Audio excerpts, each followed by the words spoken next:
What is up, THL? Tonight we've got an incredible Sunday night showdown for you. We've got some amazing casters as well as, of course, the legend himself, Saku. We have new to THL and a regular up-and-coming caster, Doctorfeesh, and the original gangsta THLer himself, THL on the cast, and we got some real exciting matches. How you guys doing tonight? My eardrums are burst. You're welcome. Doing excellent, buddy. How about you, Feesh? How you doing? Doing well, man. Doing pretty good. It's gonna be Super excited. an exciting one. Oh yeah. Yeah, I'm doing fantastic as well. Super excited to dive into such rich matches that we have tonight. Having the two matches that were mentioned previously in the THL Discord, and then adding on a third match that's a series decider in the Hero Series. So I'm super excited to get down and dirty into the business. That's right. Saku, why don't you tell us what's on the docket for tonight? I don't know. I don't know what's going on. Where am I? So we have what we have up is 8. Well, right now we have Pro Series with BrushyTuna from the Unknown versus HeatShock from Wishas or Mashu. I can't even say it anymore. Mash and Wishas. There you go. So next matchup is going to be the Legacy Series with the Gold Conference with NoGlocko from Drop Tables versus SKItLLeZ or Skills, however way you want to pronounce it, from GLA or the Good Luck Albatross. And our last surprise match is going to be the Hero Series Teal Conference with Chaser from the Transfer Students versus JRJuggerLaw from Tan Pam's Surf Slam. So that one is a match decider, or game 5 as Brushy would call it. So that's going to determine who wins and who gets another loss.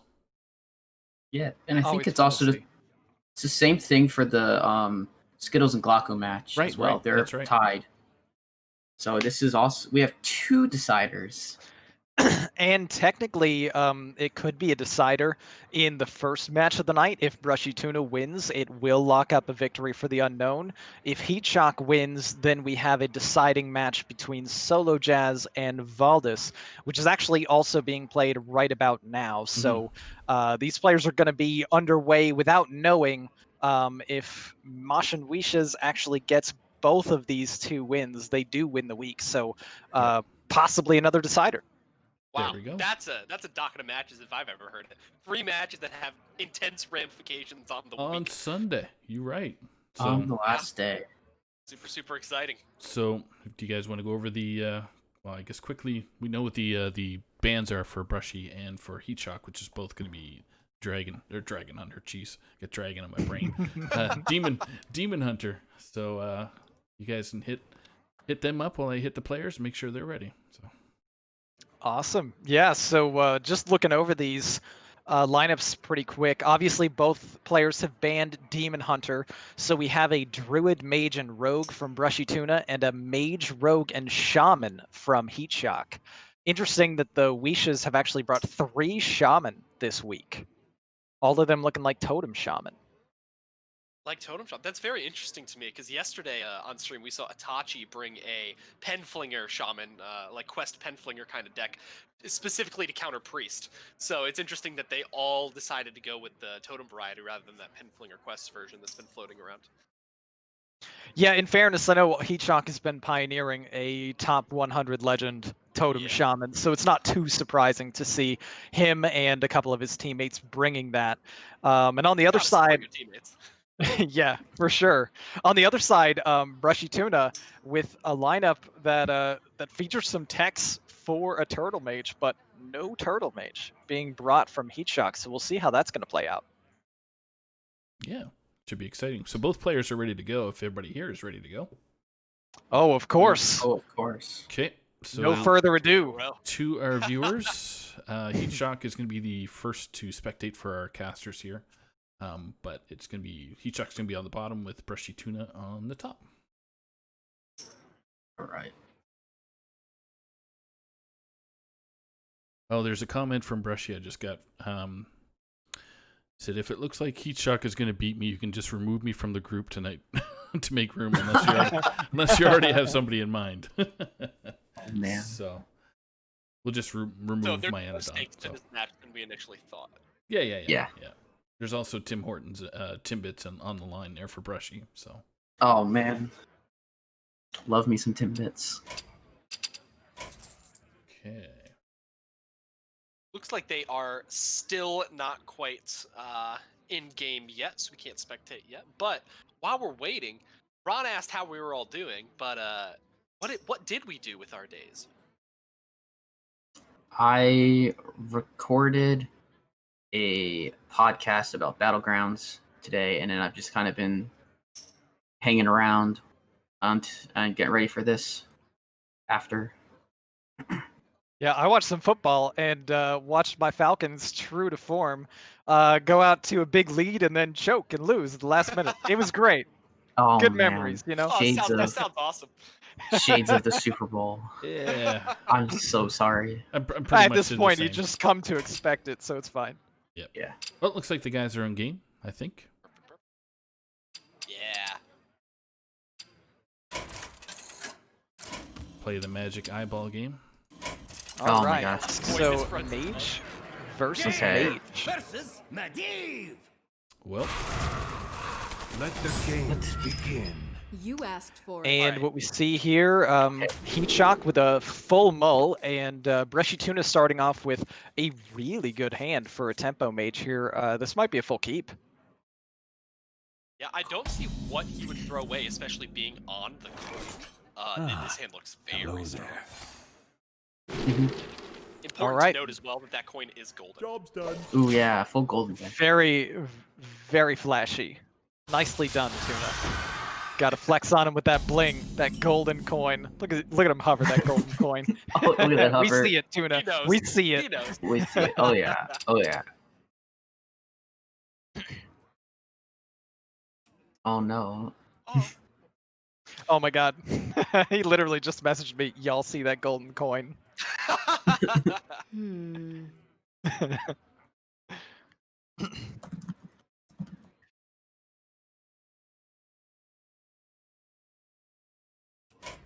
Right on.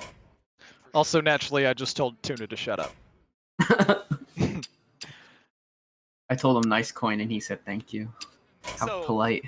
From HeatShock here, it looks like a Oh my. finding Oh, the wow. second Oh, wow. Okay. and deciding to hold both of them. I think I like that. I do too. Yeah, it looks like he's holding them to draw more off Graham's session. Makes a lot of sense, given the hand and how it's composed at the moment. Tuna with not really much to do, but the on-curve play, which he's just going to throw down that one maker. Here we've got Solarian, a big pickup of a lab partner off the top to increase the draw, and that's going to be 3 cards from a 2-mana draw there. Finds the third Solarian Oh Prime my coming God. in hand for him. Oh. Yeah, that's pretty nonsense. And he's decking a golden one too. Oh. And here comes a Wand Thief with options for Learn Draconic or Pyroblast. Vaporize, very unlikely to be taken here. Can BrushyTuna resist the Siren Call of a Pyroblast? He can!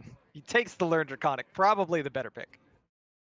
Yeah, I agree it's the better pick. I'm not sure if I play it here with Sorc Apprentice Cyclone in hand. It's definitely something you can consider, knowing you have the Arcane Missiles coming off of the 1/1 as well. But he does decide to play the quest. May also just be thinking he doesn't necessarily have to commit to the Apprentice Cyclone play right now, and he might want to progress that that 6/6 as fast as he can to get it down. Nothing. Meanwhile, HeatShock, let me just go ahead and draw another 3 cards with my spell power. Seems good. Trading him the 1/1 makes a lot of sense. Passing it back over to Brushy. This is a big Cyclone turn. Yeah, his hand is looking really, really tempting to just throw that Cyclone in this turn. Yeah, it looks like he pretty much needs to do it at this point, which unfortunately means that he could have gotten one extra spell if he held back on that Learn Draconic. But still, this will get quite a bit. Wow, a Calicos being offered. Calicos is very tempting, but it's also so massive in this matchup, which usually these games are not going to get to the turn 10 Calicos power play. So I like the pick of the Poisonous Dart Frog there. Yeah, I like the Magic Dart Frog as well. Ooh. Wow. Oh, he got 2 boxes. Okay. All right, Tuna. All right, Tuna. You know we want to know. You know we gotta know what's in the box. So we've got 2 puzzle boxes and 3 Solarian Primes in the deck of HeatShock. Yeah, we've got 2 in deck currently, with a 3rd in the hand, 3rd Solarians. So what to do? I mean, this I do kind of see this match getting to that 10 mana position. These matchups definitely can go the distance. HeatShock is also presented the opportunity if he wanted to go off with a Sorcerer's Apprentice turn, but more likely he wants to get a little bit of cards out of his hand first before doing that. But Sorcerer's Apprentice and Evocation, just on their own together, present a dangerous combination. I will crush your delusions of grandeur. I might have liked the Firebrand better here. But this is a good play nonetheless. It removes the Sorcerer's Apprentice. Yeah, I think guaranteeing the removal of the Sorcerer's Apprentice is really important, not knowing the spells that came off of the Cyclone, because you don't want Brushy to just have a huge refill turn off the back of the Sorcerer's Apprentice. No, I agree, but I think you could have still guaranteed it, because you had double Ray. But by doing that, it also means that Solarian doesn't come down as quickly. That's true. No, that's true, Ron, yeah. HeatShock almost certainly wants to get as many primes in his deck as fast as possible to make sure that his chances of drawing a prime on 7 are as high as they can be. Oh, definitely. I think these are the highest chances I've ever seen of drawing a prime on 7. It's quite high. Oh, and they've just gone up.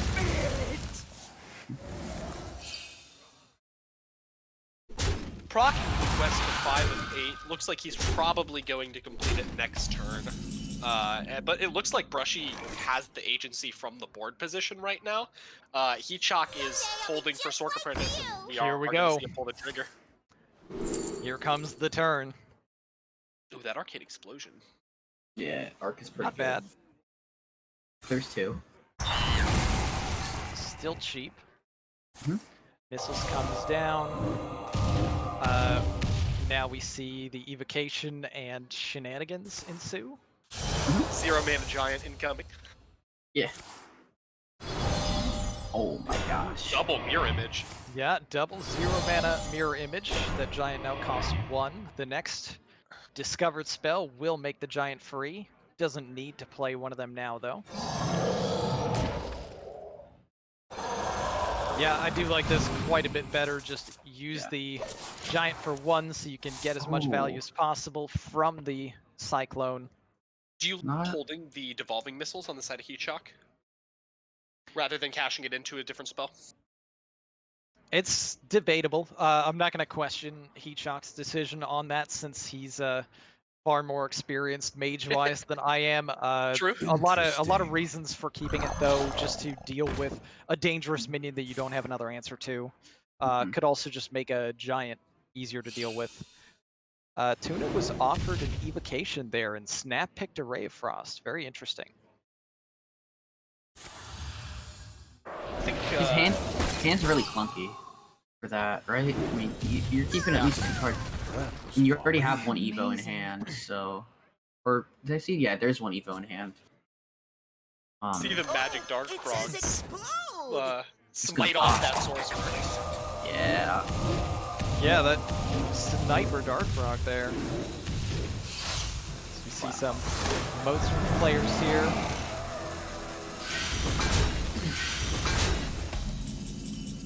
Tuna doing a good amount to deal with this board and stall HeatShock's hits, but HeatShock, 3 primes in deck, draws 1 of them, play it on 7. We've got a mirror. Oh, what a strike is massive. Oh my god, deep freeze. Oh my gosh. Another flame strike just for good measure. And Cone of Cold actually terrible order-wise for HeatShock, but still a pretty strong outcome.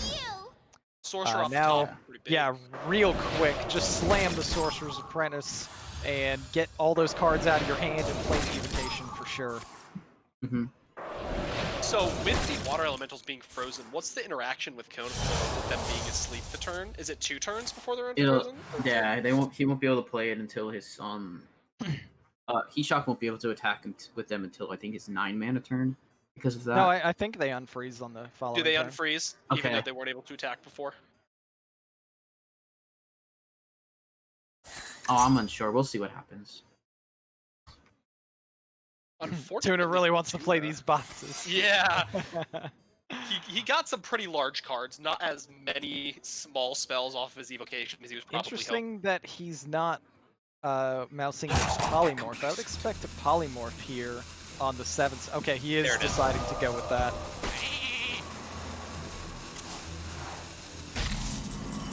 Okay, they do stay frozen. Good to know. Yes. Yeah, because they were not able to attack the turn they were played, so the freezing only unfreezes when you can attack with them. Oh, okay. That's good to know for interactions. Do you think we see a hit face here? Or do you think he tries to play around the Flame Ward?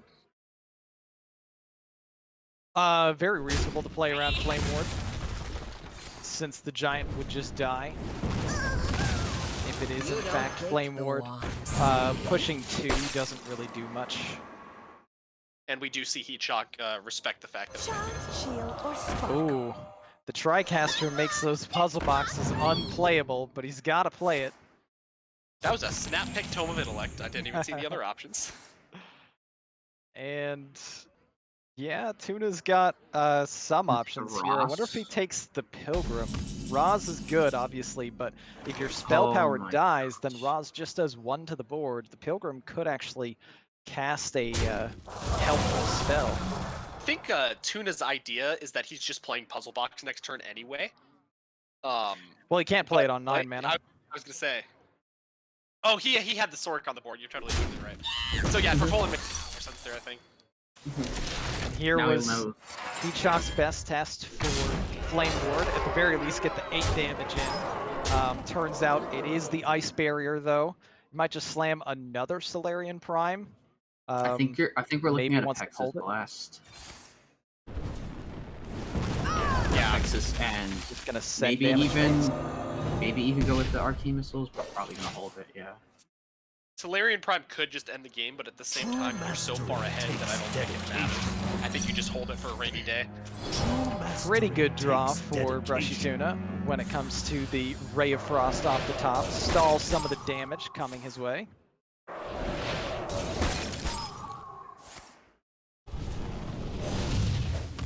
And as we can see, it's unlikely that HeatShock would pick up the victory right here before Tuna gets to play a puzzle box. So I think we're going to find out what's in the box. I think we are, yeah.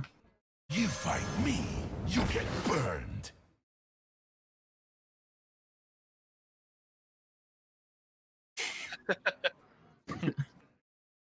It looks like he's holding off on playing the Solarian this turn as well, opting to just go for the more safe clear and push the damage. Yeah, and this secret in the way presents some difficulty for BrushyTuna if that's a counter spell.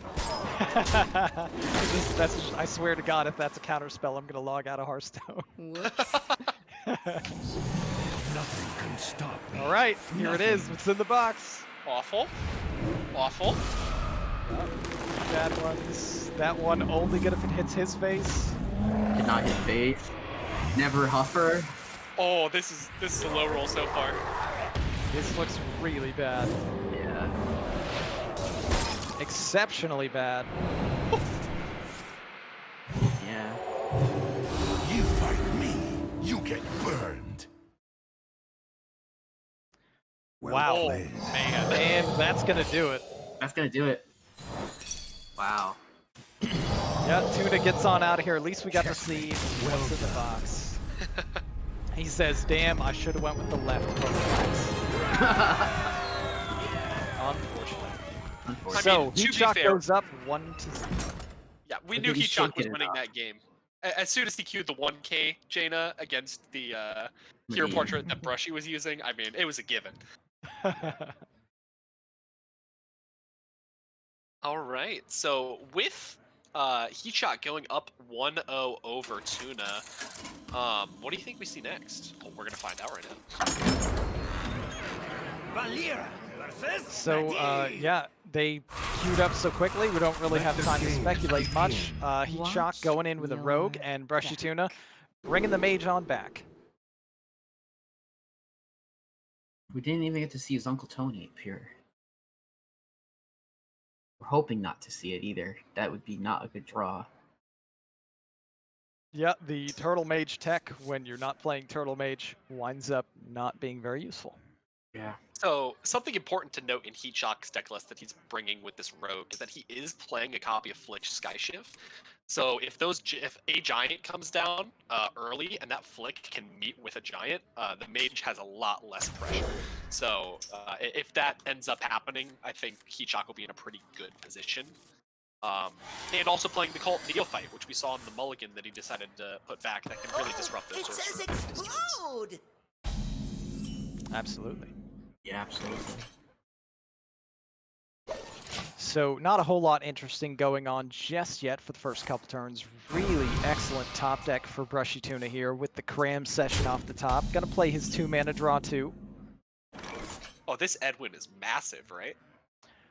Edwin's about to get insane. HeatShock could just dagger up and pass to wait one more turn for a absolutely nonsense Edwin, which it looks like he wants to do. Yeah, he doesn't care about that possible Cram Session. He is going all in on this Edwin from what I'm looking at. And fortunately for BrushyTuna, holding the answer with the devolving missiles here. So we can see Coin, Wand Thief, Backstab, hit with the dagger, step the Wand Thief, play the Wand Thief, step the Wand Thief, play the Wand Thief, play a gigantic Edwin. We'll see what happens. Finding an evocation. Oh no.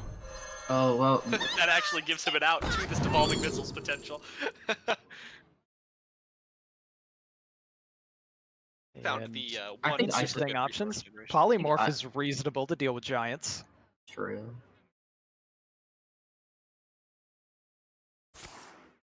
I'm sure BrushyTuna knows beyond a shadow of a doubt that Edwin is coming down here. Frostbolt and Deep Freeze, both good options. The Rogue definitely wanting to take the damage, which HeatShock does with Frostbolt. There's the backstab, there's the hit to kill the minion. And now BrushyTuna needs to pray that Devolving Missiles doesn't miss that 16-16 3 times. Here it comes. He might, yeah, he might magic trick to try to hit a Frostbolt or something. Evocation. Evocation's quite good. You most likely want to take that. Mm-hmm. We were talking about Tuna logging off. And here it is. Log off if this misses. This is it. Gotta hit the Edwin. It does. And Tuna stays alive. Amazing that it was GG that fast if he did not get the hit that he needed. Yeah. Something important to note about the Rogue rolling the Dark Glare is that they have an activator with the dagger already equipped. So we are seeing a 5-mana turn with the potential to play Jaundice coming up from HeatShock. Very true. Oh, very true. And I'm sure HeatShock might see that and immediately slam the J-bar after a hit. But yeah, Lillian's also very good to play on curve, so... Yeah, the Spy Mistress draw changes it up, I think. Because he gets to still play the Spy Mistress. Yeah, the ability to have that. In the shadows. Also seems quite good. I'm not sure if you could Arcane Explosion looks a lot better now, though, on the other hand, for BrushyTuna. Are you able to refresh more than you actually have in your thing? Because otherwise, obviously, Janice couldn't come down this next turn. Janice wouldn't be able to come down if you didn't have 5 crystals. Right. Oh, you're right. It's It's refresh. not add, it's refresh. You're completely right. My mistake. Yep. No problem. Good I call was so there, confused. I had PTSD from Wild, from yeah. feeling like they were gaining 40 mana a turn. Oh no, that's a Interesting. completely That's wild. fine reason. That is wild. Yeah. So from Brushy's side, he looks like he's mousing over this arcane explosion. I think. Yeah. Planning to take it slow. Ping and an explosion. Interesting. Does have a primordial to look for maybe a cheaper. Something like a Solarian, but I don't know if you even want to clear the. I guess you want to clear the Lillian. I think the Primordial is actually a huge reason that he's considering not explosioning this turn, because it would be a 3-burst AoE, which is significantly good against Rune. But I think this is just a good enough one to stock up for next turn. Decided not to be too greedy with that plan there, and also has a potentially insane Apprentice evocation turn. Yeah. Ooh. HeatShock with a nasty low roll of the Herald. The 5-mana 1/1. And we're probably seeing an Apprentice turn. We are. There's the Apprentice, the lab partner, the Arcane Missiles, and see what's in the evocation box. Evocation first? Interesting. Looks like he wanted to have Zero all his mana mana available. Yeah, 0 mana stuff is always good to see, especially with that giant in the left of his hand. Definitely what he wants there.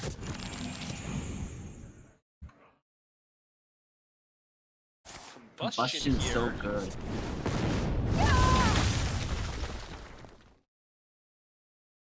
I think it's wise of him to obviously do his turn before clearing off the Lillian as well, just in case that Lillian decides to snipe the Sorcerer's Apprentice. Definitely. If Lillian hits the Sorcerer's Apprentice, we are not going to be able to play the Giant here. And it does. And it does indeed. Bad news for BrushyTuna there, as he would have been able to play an additional Arcane Missiles and a free 8/8, which has now been denied with that hit. How fast do you think? That answers my question. I was going to ask when you thought we were going to see the evocation. It looks like he's pulling it off this turn.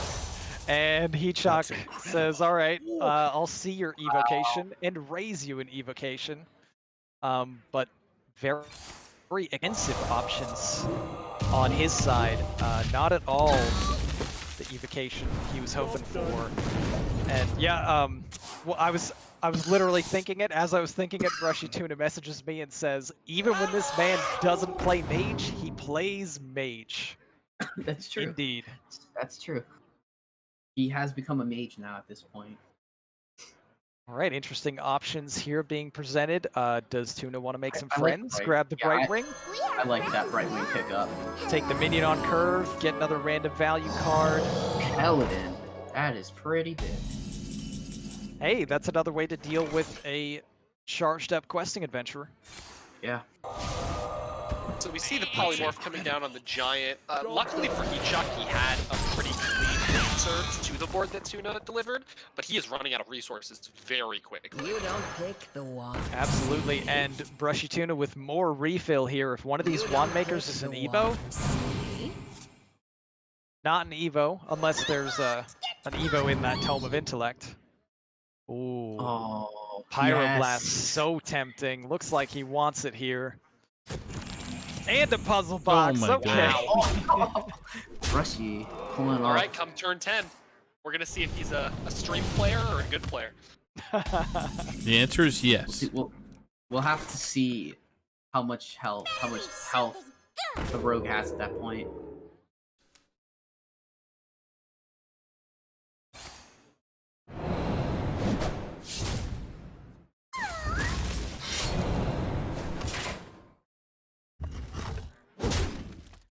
Right, and this looks like very likely BrushyTuna is going to set up for the easy win in this game with an Arcane Missiles in hand and Pyroblast in hand as well. I can't imagine he does anything other than just rip the missiles here. I agree, Well, sure, he can play other things, but missiles to ping, and, you know, Pyroblast goes face on the next turn. It's over. Rogue without really any healing to speak of. Mage without any This healing to should speak of on top be of it. 1-1. Is Yeah, and as we 1-1. can see with HeatShock's hand, there is no way he wins this game unless BrushyTuna does the unthinkable and rips the puzzle box in lieu of taking lethal. Deal with them. There's a high chance that. Yeah, the only out that was in HeatShock's deck here was the potential pickup of an Evil Miscreant into a Spell Lackey. But as that did not happen, it looks like BrushyTuna is going up in the series, or rather tying the series 1-1. So if I wasn't totally biased because BrushyTuna is my teammate and I want my team to win, I would have been rooting for the box there. Yeah. Only in this case am I going to say, you know what, don't play the box, just take the win. Yeah, take the win. That's fine. Going 1-1. That does mean that HeatShock still has his rogue up for play, so we are going to see it again. Do you think he recues it, or do you think we see something else come out of him? The pattern from these players so far has seemed to be just keep the deck that you just queued up, so I would not be surprised to see the Rogue come right back. BrushyTuna with Druid and Rogue left to go. HeatShock may pivot to Shaman to try to catch the Druid. Yeah, that's the what Rogue I mirror. was thinking. Watch. Rogue mirror, okay. Back. Both players being cautious. BrushyTuna not wanting to queue up a Druid into a Shaman, and HeatShock not wanting to queue up the Shaman into the Rogue. I like the mind games with the queue orders. Yeah. Very well navigated by both players. Important difference in these decks is that it seems to be that Brushy's playing the more aggressive version of the deck without the questing adventurers in it, and burrowing Skirpids are in there instead. So normally, from what I've seen, the aggressive rogue kind of has the pace setting in this matchup unless HeatShock's version can get that early questing or that early death down and start steamrolling the game. True, but as we can see from HeatShock's hand, it looks like he may have that capability. The backstab, though, right off the top when BrushyTuna had an extremely awkward hand is huge here, enabling a Miscreant to be activated. Getting two really good lackeys on top of it, this definitely should work out pretty well. But we'll see how HeatShock plays these next couple of this turn and goes from there. We'll see a Wand Thief coming here. I think you pick.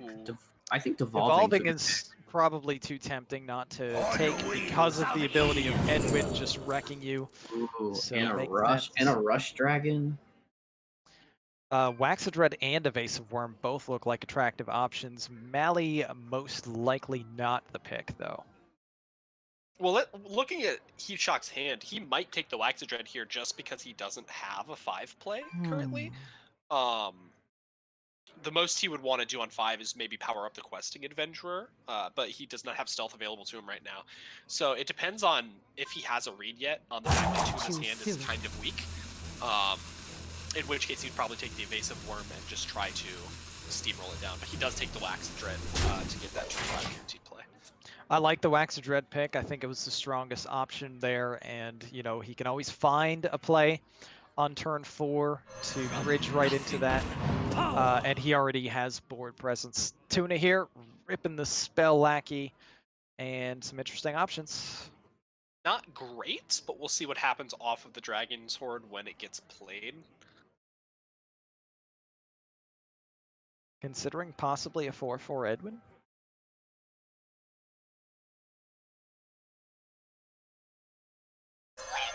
With the dagger up, being able to clear this off and clear one of the lackeys, I think I like this a lot. There was the option for a 4/4 Edwin, but at the same time, you know that your opponent is playing the Questing Adventurer version of the deck. So if your Edwin is a 4/4 and they just clear it off like nothing ever happened, you lose some of that pressure that we were talking about, especially with his hand being as weak as it is. Right, usually you want your Edwin to at least be a 6/6 against another rogue, with all the ways that they can answer it. Ooh, just dropping an Ashton Slayer without a stealth on the board is definitely okay because HeatShock's definitely just fighting for board here. Yeah, just tempo play, and BrushyTuna got the stealth on the board to set up the Greyheart Sage. Here we've got obviously the card draw right away, And some decent pickups as well. Might just want to play that sneaky delinquent.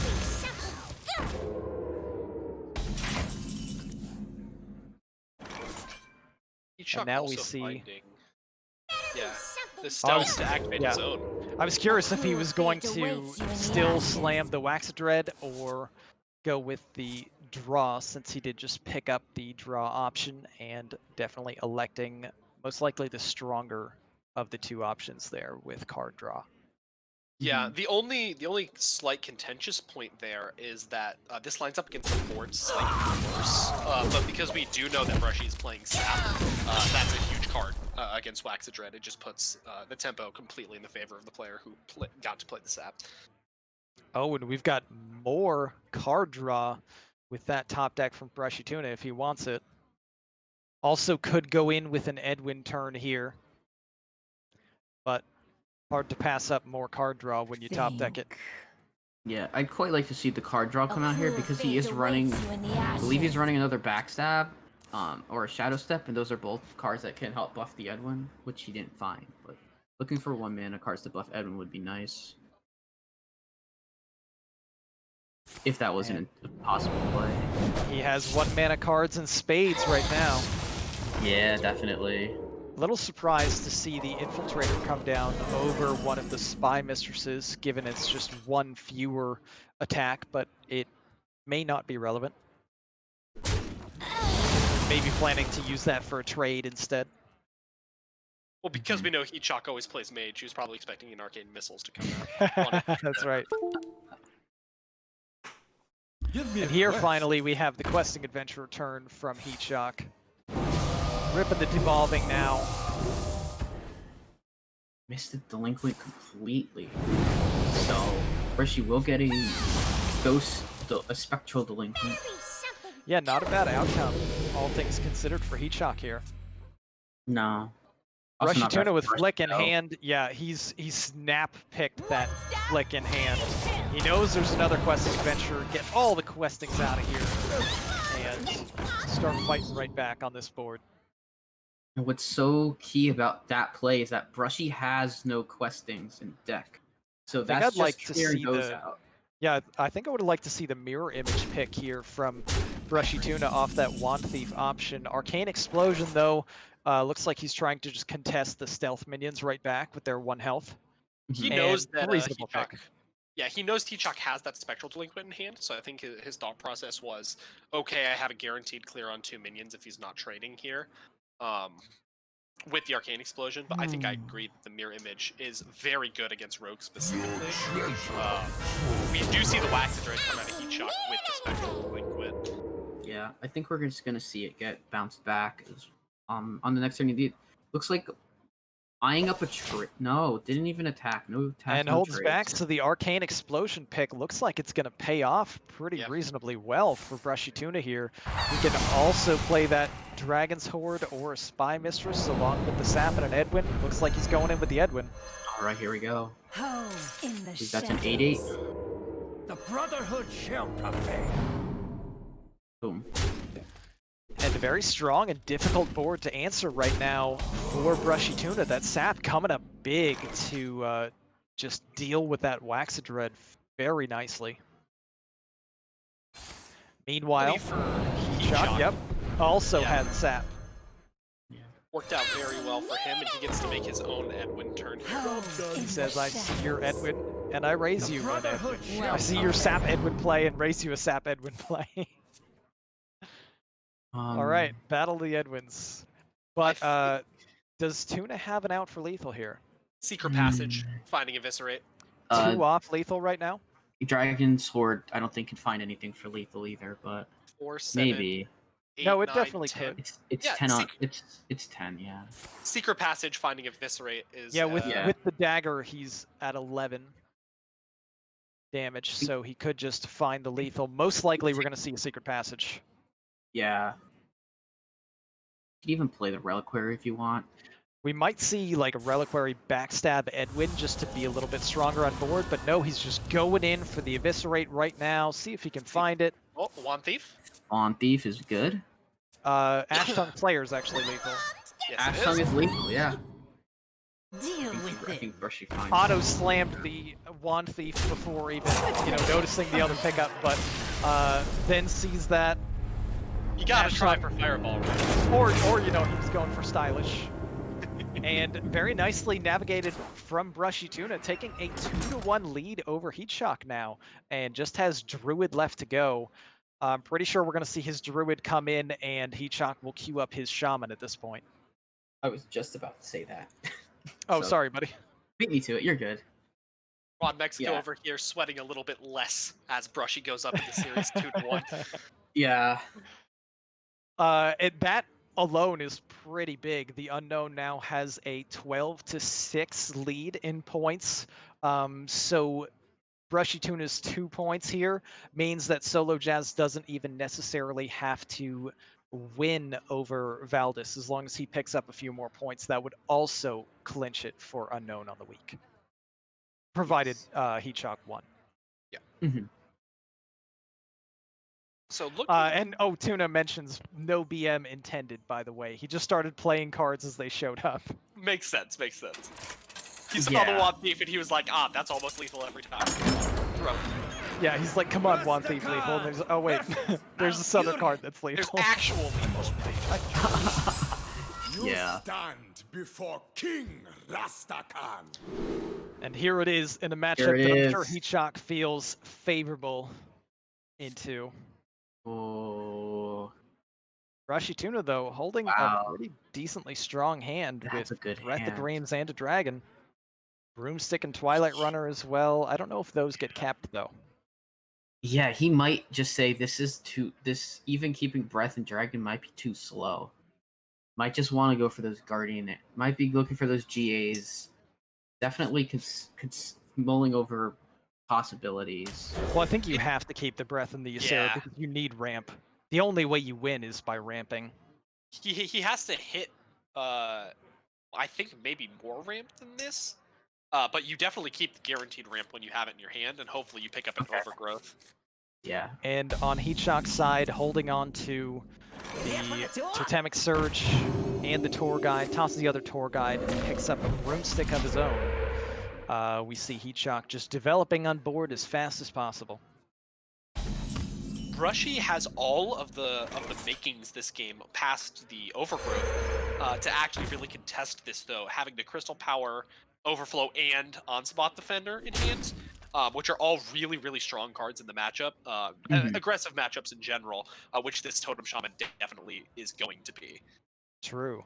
And it's power versus power right now, as HeatShock, with the top deck of the Evil Totem, now has a really strong board that keeps generating value, and these totems get buffed, forcing BrushyTuna's hand to play the Crystal Power to clear that up, rather than playing the Breath of Dreams, which you imagine he would have otherwise wanted to play. Do you think we see the Broomstick come out here as well to trade into the 3-1, or do you think that we just hold off a turn? I wouldn't be surprised. Broomstick's probably too valuable, but he could be just considering there's a 3-mana Shaman card. No, he's gonna coin out Breath. Copies a totem and buffs it. That makes it a big problem. Yep, so valuing the Broomstick, but also respecting the totem and the power of buff and copy. Yeah, I think that I like this line a lot. I like it.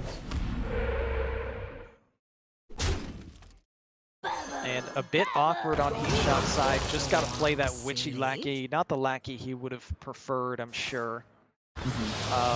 Gets a reasonable outcome from it. BrushyTuna, on the other hand, pretty easy. Just rip the Breath of Dreams and try to ramp.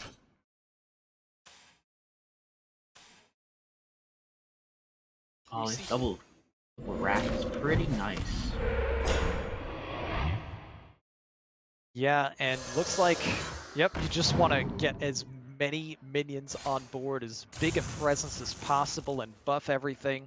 Start sending that damage now as the Totem Shaman. You've got to start going for the Jugular. Correct placement as well, should be noted. Yes, playing around the cleave very nicely. We may see that BrushyTuna feels forced to, with that Innervate top deck, just play the Thresher, Innervate the Broomstick. He was mousing over the Defender briefly, and maybe considering that. He does have an Innervate Overflow play on the next turn if he chooses to hold the Innervate back, but will it be enough? I think I do like innervating the Broomstick with the Thresher. It not only cleaves off the Taunt and the Broomstick, but also gives you that little bit of board pressure that, because it's a cleave effect, HeatShock might want to clear with that Serpentine Portal, which saves, of course, your face some more damage in this matchup. But then you also, on 2 turns from now, have that Overflow with the 3/5, which is a pretty big Time waits for no one. buffer. But looks like he's just going to play the on-spot Defender. Oh, never mind. He's considering. It's a very tough spot to consider. I think I like the Lake Thresher Broomstick play as well here. You just want to try to minimize the damage that the Shaman is doing to you.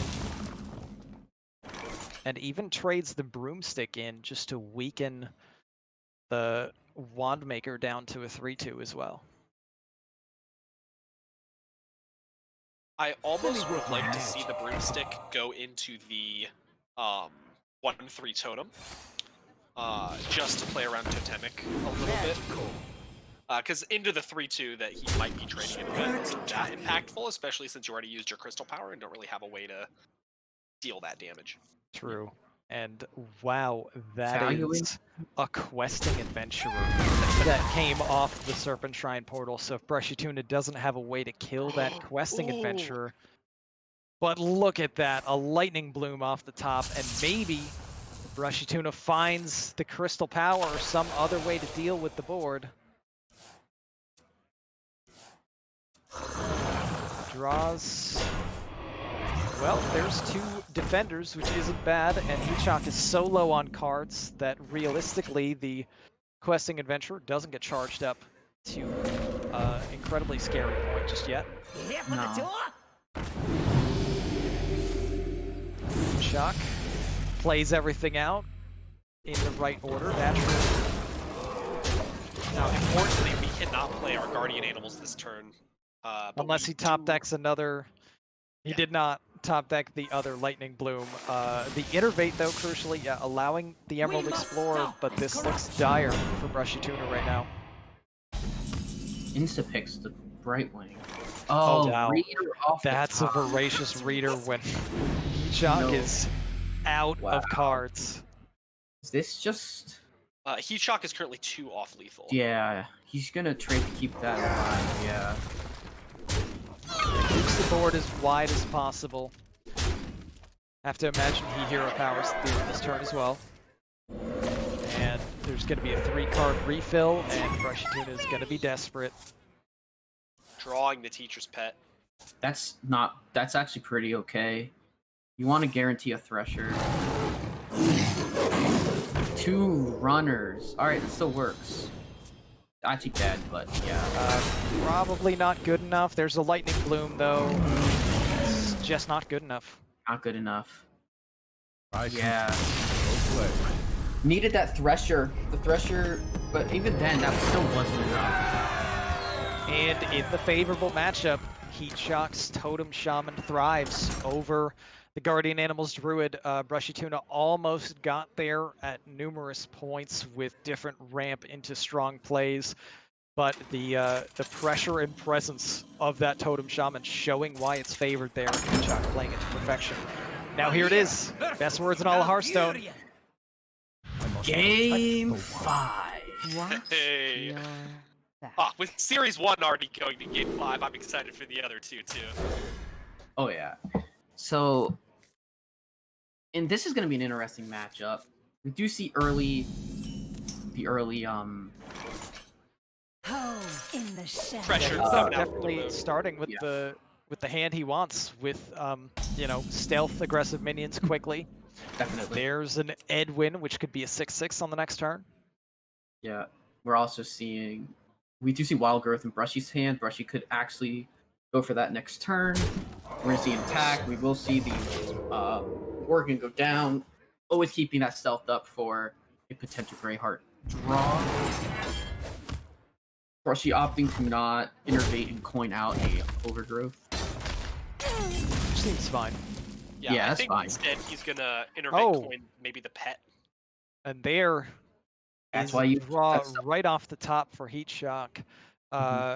He might still go with the Edwin play though, because he can just do the Greyheart Sage next turn, and it looks like that's the plan. Get a 6/6 Edwin on the board, keep the pressure up. Most likely the stealth is going to survive, and the Sage can draw you cards. And I think that means that we're definitely going to see this innervate coin into the teacher's pet here, curving into overgrowth pretty nicely. Oh, okay. Just deciding to overgrowth and eat some of the damage. Yeah, there's 8 on board, but BrushyTuna knows that he pretty much really needs to ramp as fast as possible. This is how Druid loses, though, so it's looking rough for Tuna. Yeah. Personally, I would have felt the pressure a little bit too much to make that play, but I am not as strong a man as Tuna is.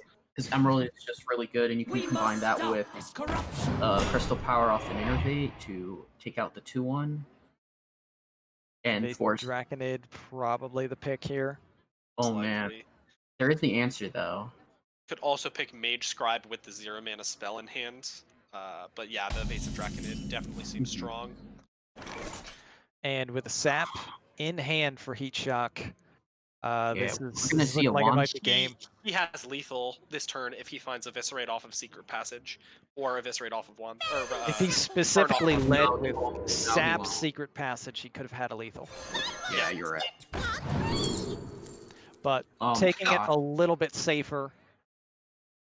The one rule this series: HeatShock is always playing Mage.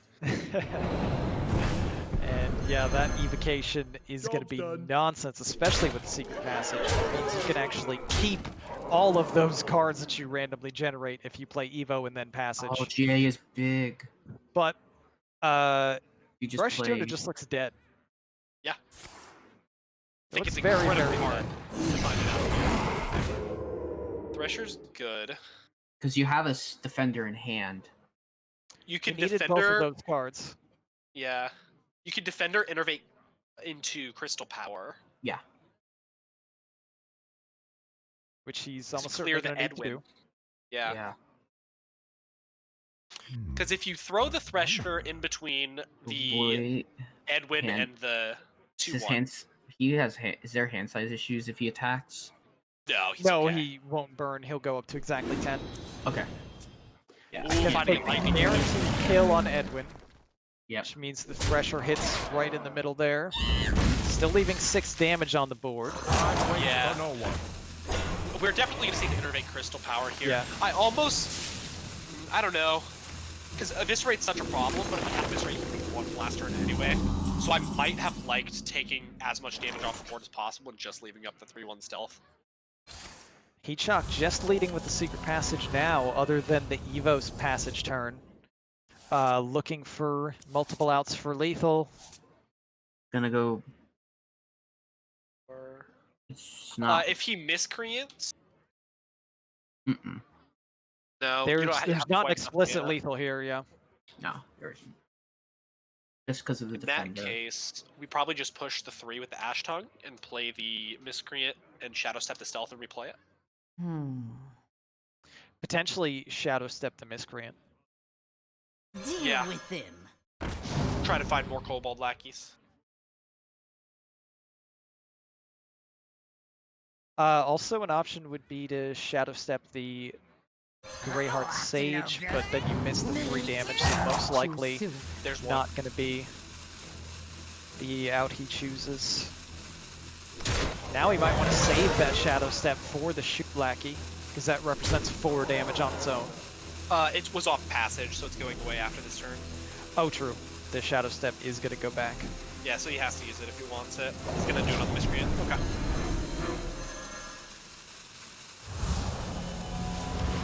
And BrushyTuna clinging on to a chance in this game. It's looking rough, but he's not dead yet. And what else do you like to see as a druid but guardian animals?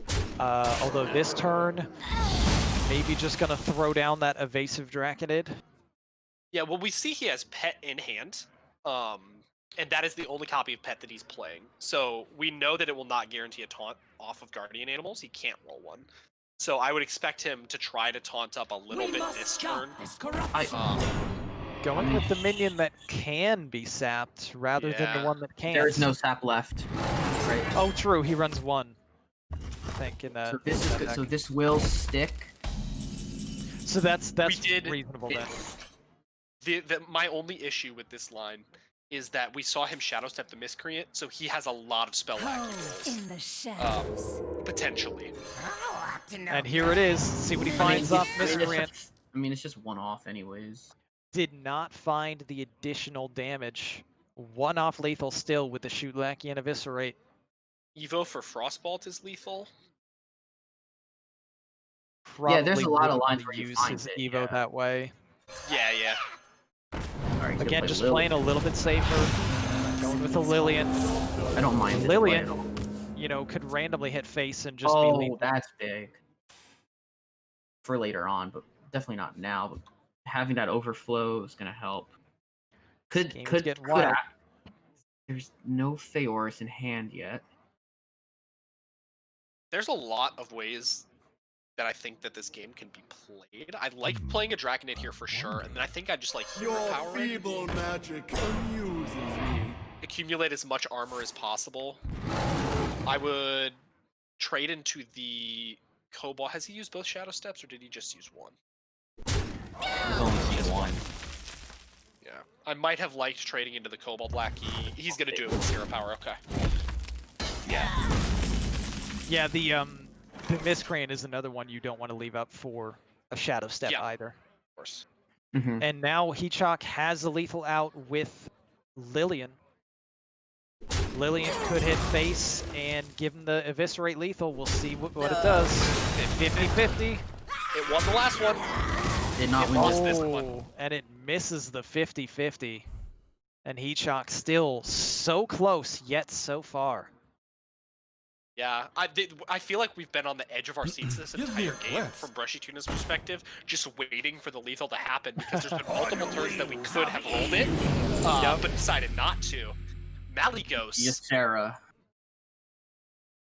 I mean, if the goose sticks, you just have I think Maligos lethal too. Yeah. Decides to go with Dragon Ball. At this point, they have to clear every minion, knowing that there is survival of the fittest in the deck. And possible Feoris. And a possible Feoris play, so you really awful. Another low roll for HeatShock Dante, why here. would you? Okay. What was that? Oh my gosh. This Fender again? Okay. So, our Defender is activated by either playing our second animals, our Overflow, or our Survival. True.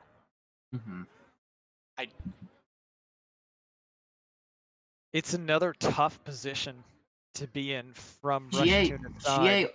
I'm pretty sure GA gives one runner only at this point. Well, if we play GA, we can also bloom into our teacher's pet this turn for additional protection. Gotcha.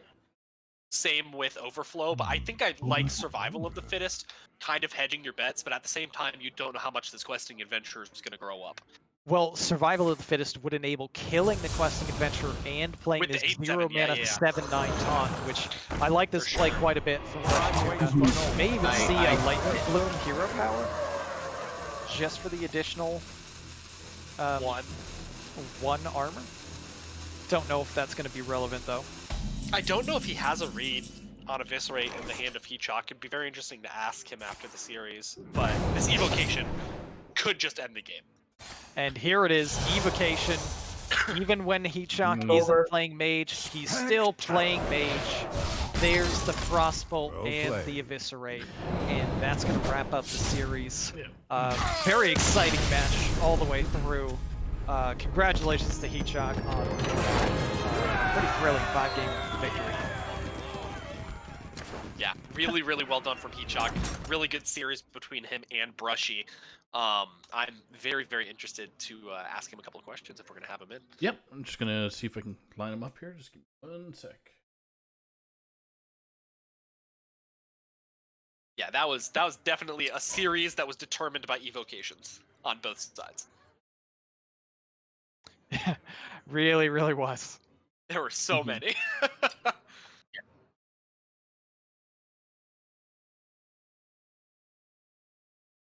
All right, and are we getting HeatShock in here? Yep, I'm trying to get him. He hasn't answered yet, so. He's probably, you know, dancing around his room, having just won a hard-fought victory. I know whenever I win in THL, especially on stream, I have to like do a fist bump in the air, like a straight up jump out of my chair, and then I can go in for the interview. Hit a fan once, it wasn't nice. All right, I was able to reach HeatShock. He says he'll join us. Hey, there he is. Congratulations, HeatShock. Thank you, thank you. On the one hand, you know, I'm happy because you beat Tuna, and that makes me happy. But on the other hand, I'm sad because he was my teammate, and I wanted my team to win. So, you know, conflicted here. Oh yeah, Good job on the win, though. Super close week too. It's just coming down to Valdez, I think. He's up next, so he's playing now. One of those. Yep, that gets that puts 9 points for the Wishas and 12 for the unknown. So if Solo Jazz is not even able to win the week, but just gets a couple of points, it does lock it up for unknown. However, if Valdez wins and wins, I think in either 3 or 4, then it will be a win for the Wishas. Yeah, so I think it's if Solo Jazz wins at least 2 games, then you guys win, and if it's 1, it's a tie. Oh yeah, that's right. 1 is a tie. Oh man. Yeah, so this and one's then if super it's a sweep, close. you win. Yeah. Yeah. I was Hard-fought battle by both teams. Yeah. So yeah, I think BrushyTuna put it best when he mentioned it in just chat to me during the game. He said, "Man, even when HeatShock isn't playing Mage, he's playing Mage." Yeah. Yeah. That was pretty incredible. The I was wondering, I was actually really curious about one of the plays you made. I was wondering if you could shed a little light when you had Evocation and Secret Passage. You had a couple chances to go for the Eviscerate Lethal, like if you led with Sap and then Secret Passage to search for it at one point. But then later, I was really wondering about the Evo play. You had Evo, which you could have filled your hand full of cards, and then Passage so that you'd get them all back and keep them. Was that ever a consideration? That's an interesting line. I wanted to play my own cards in the deck that turn, is what I was thinking. But definitely that's something that's really interesting, and I could have thought about more for sure. I just like, you also kind of the Secret Passage generally gets you more cards, right, than you started with. Like it because of like the Wand Maker and Shadow Step and Miscreant and stuff. Yeah, so you're frequently I felt like looking I would have just had too much, you know. Fair enough. Yeah, for sure. So I'm pretty interested. Obviously, you have been a pioneer of the Totem Shaman deck that you've been converting teammates to bring. What was the thought process behind bringing it this week, and what were you specifically trying to hit with the deck? Well, when I made this lineup, it originally had Face Hunter in it, but I decided Face Hunter wasn't as fun, so I just brought Shaman instead. That's HeatShock bringing the heat. It's definitely like I definitely lose like 5% or something in this matchup, but like just in the series as a whole to not bring the Face Hunter. But like I really love Totem Shaman and I felt comfortable with it, so that was just what I did. It did pay off as well, so congratulations on that specific win as well. Yeah, I was going into this. It definitely has a hard time against like Rogue and Mage, so it kind of came down to the Druid matchup. I feel like even if the Rogue had won the other games, then it probably would have been a 3-2, or like whatever happens with the Druid, right? Yeah. But yeah, sometimes Druid does crazy Druid things, but you were able to get there. You know, obviously winning the favorable with the Shaman, and then the Rogue. You had the start that you needed. You know, get that big Edwin online early and send that pressure, and you were able to just kind of keep the foot on the gas throughout the majority of that game, and it paid off. right, I got into a position where the Druid had to do the most defensive thing possible every turn because it just didn't have the life total. And I know there's only one Crystal Power in that list. So once I saw it, I'm like, oh, we can't heal. So I just have to keep making a board every turn, and then he has to... Eventually, something will get through, just for a little bit of damage. Yeah. Yeah. I was also... I wanted to maximize my odds. I was really worried about Feoris into a 10-drop at the end. Because I hadn't seen the Feoris yet. And I'm like, well, that's how my board doesn't get through. So I tried to plan around Evocation to get as, like, just maximum cards. Was my thought process. I need to maximize the chance that I find some kind of burn spell here, because that's probably how I need to win if it's a Feoris. Right. Yeah, we saw during the course of that match, Brushy actually had 2 evasive Draconids as well in hand. One of the turns he chose to play the Emerald Explorer over the evasive Draconid, having seen the sap. So he had options to make those kind of walls that we were talking about, but yeah, being cautious of the Feoris in an open deckless series where you know that he's bringing it is definitely, I think, something to be commended on.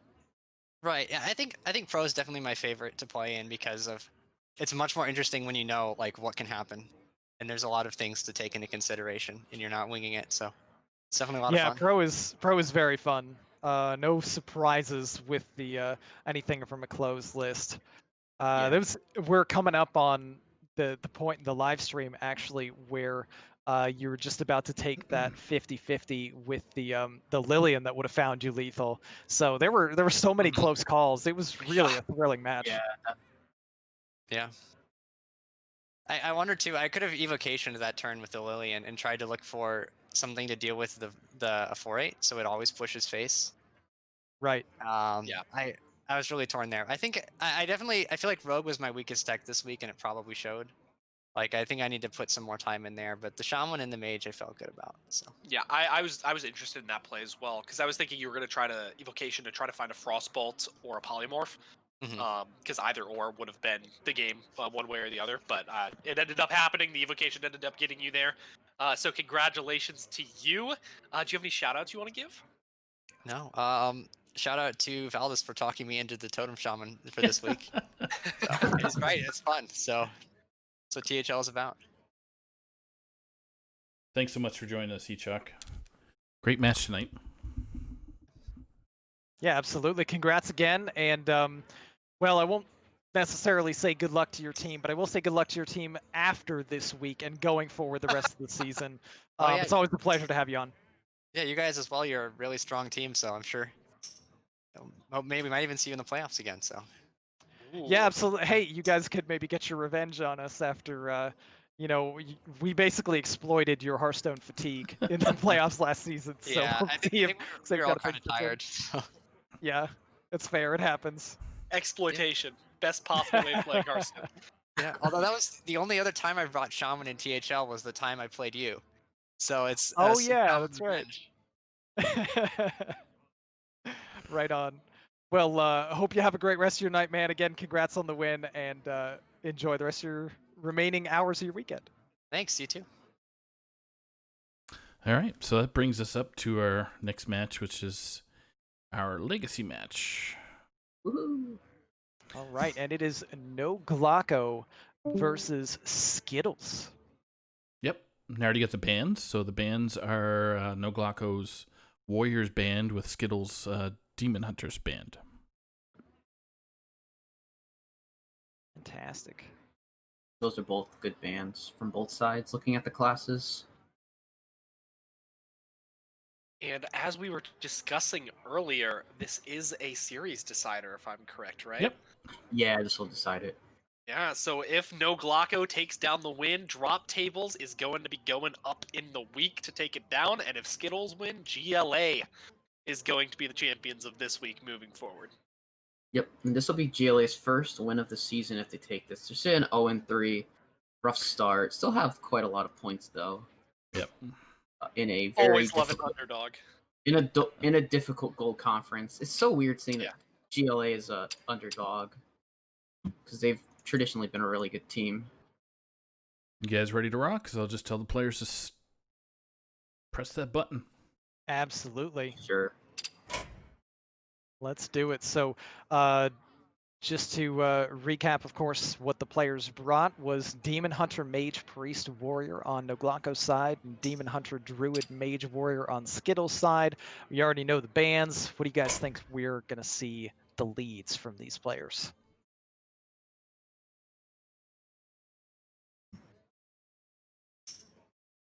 Always a tough call, I know.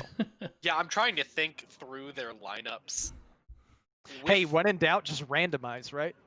Yeah, I was gonna say with the lineups that they're bringing, we might see a mage lead. You said do neither of them have paladin, or do both of them have paladin? Neither of them have paladin. Nope. No pallies. No pally. So you don't really need to save the mage as that paladin counter pick. So we might see a mage lead. That can be kind of dangerous. Yeah, I think that's what I'm gonna go for. I think we're gonna see a mage lead. Yeah, I think Glocko's gonna lead mage. Okay, both players are in. All right, yeah, and they have started up. Let's get to it. No more waiting. It's Hearthstone time. Is on what side of the Class screen? is in session. I'm playing Catch the Eyeball game. That's what I'm playing. So we got Demon Hunter versus Druid. Druid. Okay. I caught some eyeball, I think. Oh.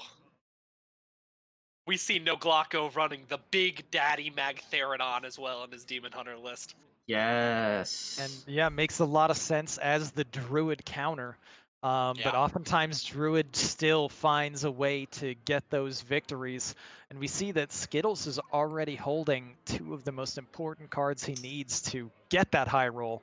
Ramp and Ramp. We do see NoGlocko keep the Magtheridon, as Ron was saying. It's probably in there specifically for this Druid matchup. And he also picked up Spirit Jailer out of his mulligan, so he's going to get that Soul Fragment pressure into his deck pretty early on with those Lapidaries.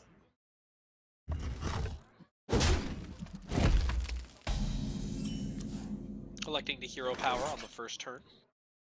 Interesting. I think I would have thrown down the Jailer. But that is very interesting. So what are the pros to just hero powering instead of throwing the Jailer?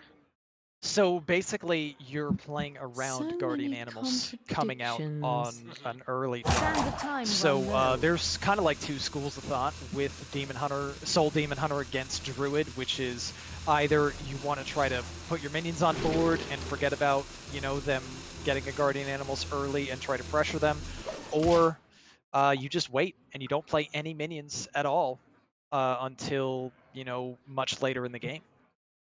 Yeah, it looks like he maybe was just going for the mana efficiency, not having a turn 2 play in hand of being able to press that one and get that one extra damage in while remaining mana efficient. But he does put it down, so he is playing into what Ron was just talking about with that. Yeah, it looks to be that's the line of thinking that Glocko is pursuing here is, I'm not going to worry about a super early guardian animals. I'm just going to get as much damage and presence as I can, but there was no turn 2 follow-up for a turn 1 Jailer, so he didn't want to miss 1 damage. It could be crucial. True, yeah. Looking at the hand of SKItLLeZ here, he's deciding to bloom into the Overgrowth, putting him down to 3 mana on the following turn. Yeah, I think this is fine. You're looking at turn 5. Not expecting a strong turn here. A whole lot, but you're gonna have that coin GA after. NoGlocko finding the best card to find off of Wandmaker in that third copy of Twin Slice. What, Wandmaker just reads, add a Twin Slice to your hand in Demon Hunter, right? Oh yeah. You never get philosophy card doesn't exist. Never philosophy. Although philosophy adding a 13/13 Magtheridon to my hand. I actually did that against a Druid earlier today. It was hilarious. Yeah, I've done that before. It's fun. All right, and GlocKo holding the Marrow Slicer, which is Soul DH's preferred card to play on turn 4, so we're almost certainly going to see this played. So I'm interested, from SKItLLEZ perspective, I really don't know about that Lightning Bloom into the Overgrowth turn. Because I feel like it puts him a turn behind. He's playing a card here. Oh, he drew the Broomstick, so completely disregard what I'm saying. Never mind. Well, he just wanted to have the Guardian Animal set up this turn here. For this turn, we can see on NoGlocko's side, though, there's the reasoning for not playing that Jailer. If you had held it back, the Guardian Animals would have hit nothing, and this Blade Dance could have cleared up a stealth that drew cards. Yeah. For sure. Okay, yeah. I see that. And it looks Instead, like though, obviously Blade Dance, always comes down here. Yeah. He hopes to not see Zixer or Mukla, and it's just a garbage minion, so you also don't want to see way. The 1/4 taunt coming in there and blocking that 7 damage. True. Yeah, either the taunt minions that can get rolled off of the teacher's pet. Multiple bad outcomes, but he dodged all of them. SKItLLeZ on the other side has some options here. Could play the Overflow for refill, although we'd need to get a few cards out of hand to not burn first. May just want to play the other Guardian Animals right now, even though he's holding 2. Not sure exactly how many he runs in his deck. Looks like he's dumping cards and innervating. Yeah, this is fine. The line of thought here, with the Overflow, obviously, is to draw as much as possible. It is very interesting to Overflow before a second Guardian Animals, because you can't guarantee that you won't draw them, especially since he has already the Twilight Runner and the Cleave in hand.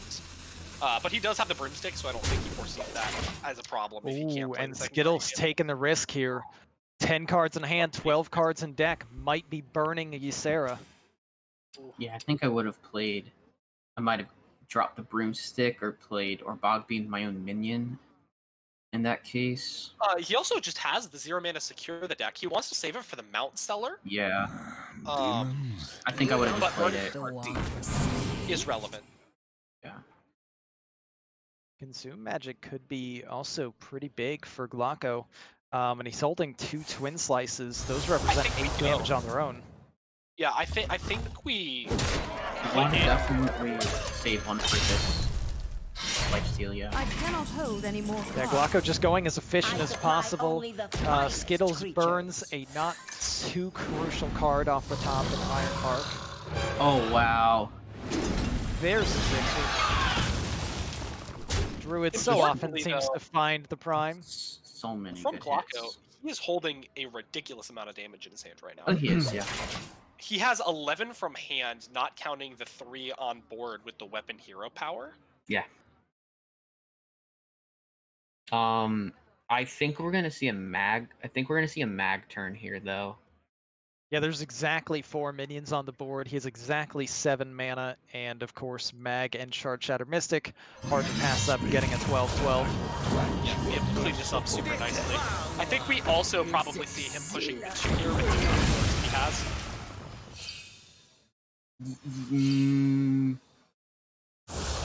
I wouldn't be surprised if he doesn't, but I can see your point to actually want to push. For sure. Yeah, you push the 2 here, put him to 16. He has to spend. SKItLLeZ hopes to drop Prime off the top, but does not. You would need Prime off the top, definitely. In this specific circumstance, I think we just taunt up, right? But we see the Consume Magic in GlocKo's hand. Based on the hands right now, this looks like it's probably game. Yeah. That's one of the outs as well. Play the Twilight Runner and give it Rush with Broomstick. Playing the Dragon Breath first means that he cannot play. What's going for the other Bog Beam to clear this? Here it is. Oh, he hits it. Wow. Great turn. Yeah. And yeah, that was, I mean, any other outcome there was pretty much just game over for SKItLLeZ. Yeah. So very nicely done to find the out he needed to stay alive, but we just see NoGlocko just slamming damage, just constant pressure turn after turn. Yeah. However, this is gonna get dealt with Teacher's Pet Bloom. The Runestick clears the board completely, leaves a good overflow turn next turn for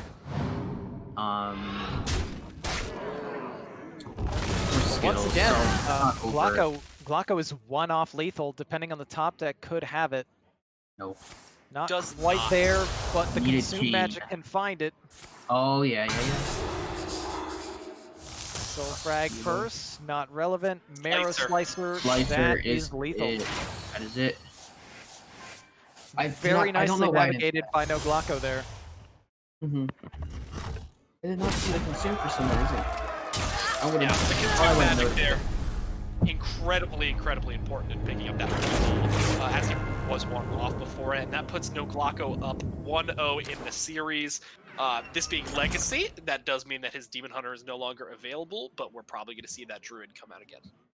Yeah, so... Yeah, a big victory there, winning the unfavorable. Yeah, I'm thinking that Glocko against Druid probably brings the Mage out for this.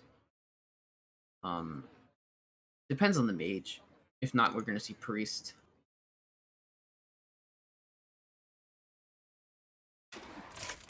Waiting for them to queue up right now. Looks like we're jumping into it right now. Most likely Priest, expecting the Druid to come again.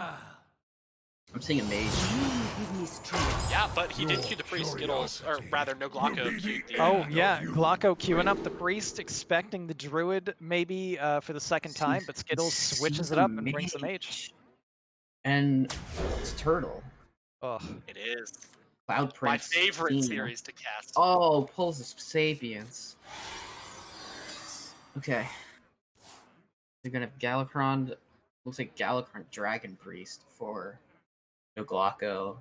Yeah. Something important to note that we saw in the Mulligan is the fact that Glocko is playing Weapon Paper. Yes. So that may come up. It can come up in this matchup because he does have the Sapience. Yeah. But most likely it's going to come up in the matchup after this one. Yes. So we're definitely just gonna see SKItLLeZ taking the cards here. Unless even if you see one of the potions, it's not too big. I mean, usually you'll use one of your durability to keep that potion Shuffle that away out of your hand. Yeah. It's what I the think 4 you always durability is do. for.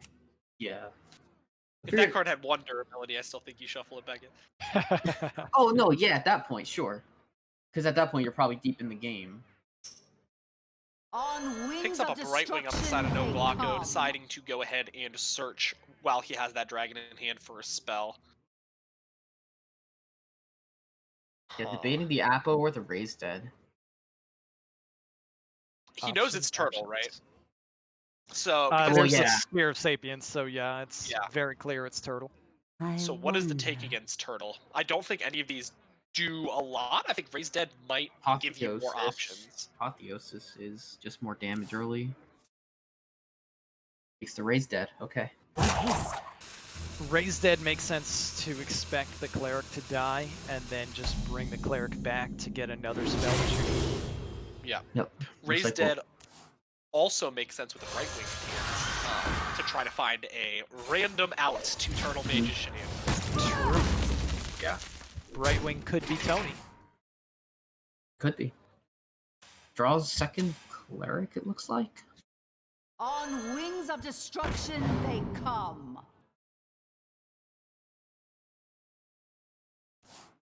Takes the Renew. That was definitely the best pick there. It is Fireheart. Fireheart could be massive. Yeah. How does Fireheart? It'll give. It's not Shaman spells specifically, so it'll give priest spells. Yeah. So Fireheart discovers Renew, play Renew, discover Renew, play Renew, discover Renew. Because Renew couldn't discover itself, but Fireheart could continually pump out more Renews. We figured out the way around it, Blizzard. You thought you could stop us. Renewing. Random interaction can always allow for anything to happen. plays out the ooze. Of course, not at all relevant in this matchup. Just putting it on the board for the 3-2 value and passing it back over to NoGlocko. The only way it would become halfway relevant is if it was sticky fingered, because there is a sticky finger in the deck. But wow, look at all those renews. 4 renews in hand. Renew Jackson, everybody. Alright, you want to shuffle that back into your deck. Which renew? Also, important to note as well that SKItLLeZ is playing the Cloud Ice Barrier variant of the deck rather than the more traditional variant of it, which fares better in aggro matchups than the traditional variant. I've seen Cloud Prince a lot. Yeah. In these lineups. And I think I only once saw someone running. Oh, there's another. It's the Sun Mage, I believe. I saw that. Yeah, Sun in the deck. Mage. Personally, I think that Cloud Prince is the stronger version of the Turtle Mage. Also, that being said, I don't know if there is a deck that has ever existed in Hearthstone that I despise more than Turtle Mage. Wow. I'll just leave it at that. Wow. Strong words. No, I agree with that. Those are my Obviously, Rod didn't play during Patron Warrior. Oh, that's child's play. Everybody get in here. Oh, I played during Patron Warrior. Fight, count me in. Yeah, that was good. Going back to the Hearthstone game that we currently have at hand, we saw the Jadis come out of hand. Of course, not a college punch, which is not really supposed to do in this matchup. Just apply the board pressure while you can, put out the ooze. He already has a Tortolan and coin in hand, so it looks to be very rough. Unless NoGlocko can find a Hail Mary Alucia pretty soon. Yeah, and we see SKItLLeZ here. Basically, next turn, he can do the thing. And do the thing, win the game, is pretty much how Turtle Mage plays with no realistic counterplay. Glocko may find some options, but most of these cards that he picks right now are pretty irrelevant. I like the actual pick. We did not get the pressure we needed early, which obviously Priest has a very hard time doing against Turtle Mage, as why that matchup is so Turtle Mage favored. Yeah, I really like this. I really like this choice by SKItLLeZ to go ahead and bring the Mage out, expecting a possible Priest into the Druid. I really would have liked to see him take Unsleeping Soul there. Unsleeping Soul is a way to counteract the freeze, to be able to attack with a minion. So you could full stack a minion and get it to trade into the first turtle. But obviously, since he has the coin and the turtle in hand right now, it won't happen. Yep. And here it is. SKItLLeZ does the thing. All right. We are now playing a different game. So Godspeed, NoGlocko. Let's see if you can find a way to beat Turtle once Turtle already has a Pilgrim in hand and the Sapience active, and he's not holding Alucia or Weapon Destruction to prevent any possibility of Turtle doing stuff. This looks like it's going to wrap it up, most likely, in over the course of, say, the next 14 hours. Now to 3 to 6 more turns. I see. I didn't get to see the possible choices of cards. Is there a chance that there's just that you just don't find that like there's more spells than 3 in the deck, so you're not guaranteed freeze for the board? It's Frost Nova and Potion. Frost Nova, Ice Barrier. Yeah. So I was just I just wasn't sure. I wasn't sure if they were running 1 or 2 ice barriers. Always 2. Just in case you draw the first copy. Can you not be offered the same spell? Right, you cannot. Okay. Yeah, that makes so it plays 2 copies of all the spells to not draw the spells. You're in my hands now. Yeah, and with the Sphere of Sapience up means any time that he would be in danger. I'm kind of surprised to see the J-Bar get played. Yeah, I was expecting the Cloud Prince I guess to kind he's of just flap going out. for pressure as well, because there is a lot of strength on the board as far as total power.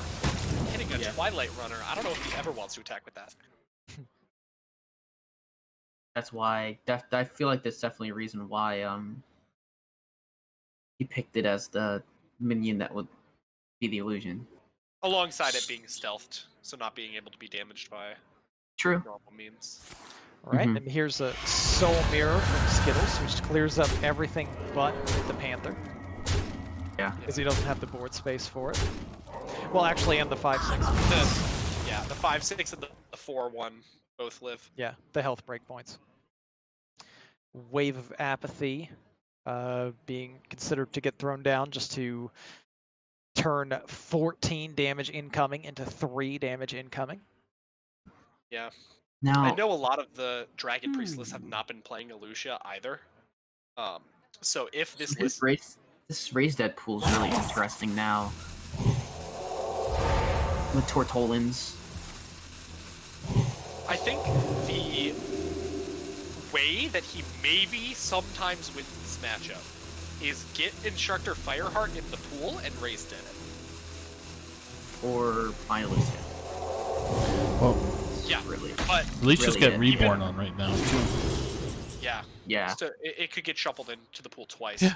But even if he finds Elucia, at the point we're at with him being able to play turtles, he maybe has more turtles. He just has to find the 8 mana one, and Elucia is nothing. So we'll see if he can draw into the second turtle. There's a potion. There's a prince. That's a little risky. It was, yeah. I do not know if I like attacking with that guy. Although he does kind of need it off the board. Yeah, he just wanted to clear things out so he had space for keep the hand the space. other stuff. All if he drew in double due potion, I time. died laughing. Yeah, that would have been a way to just lose the game.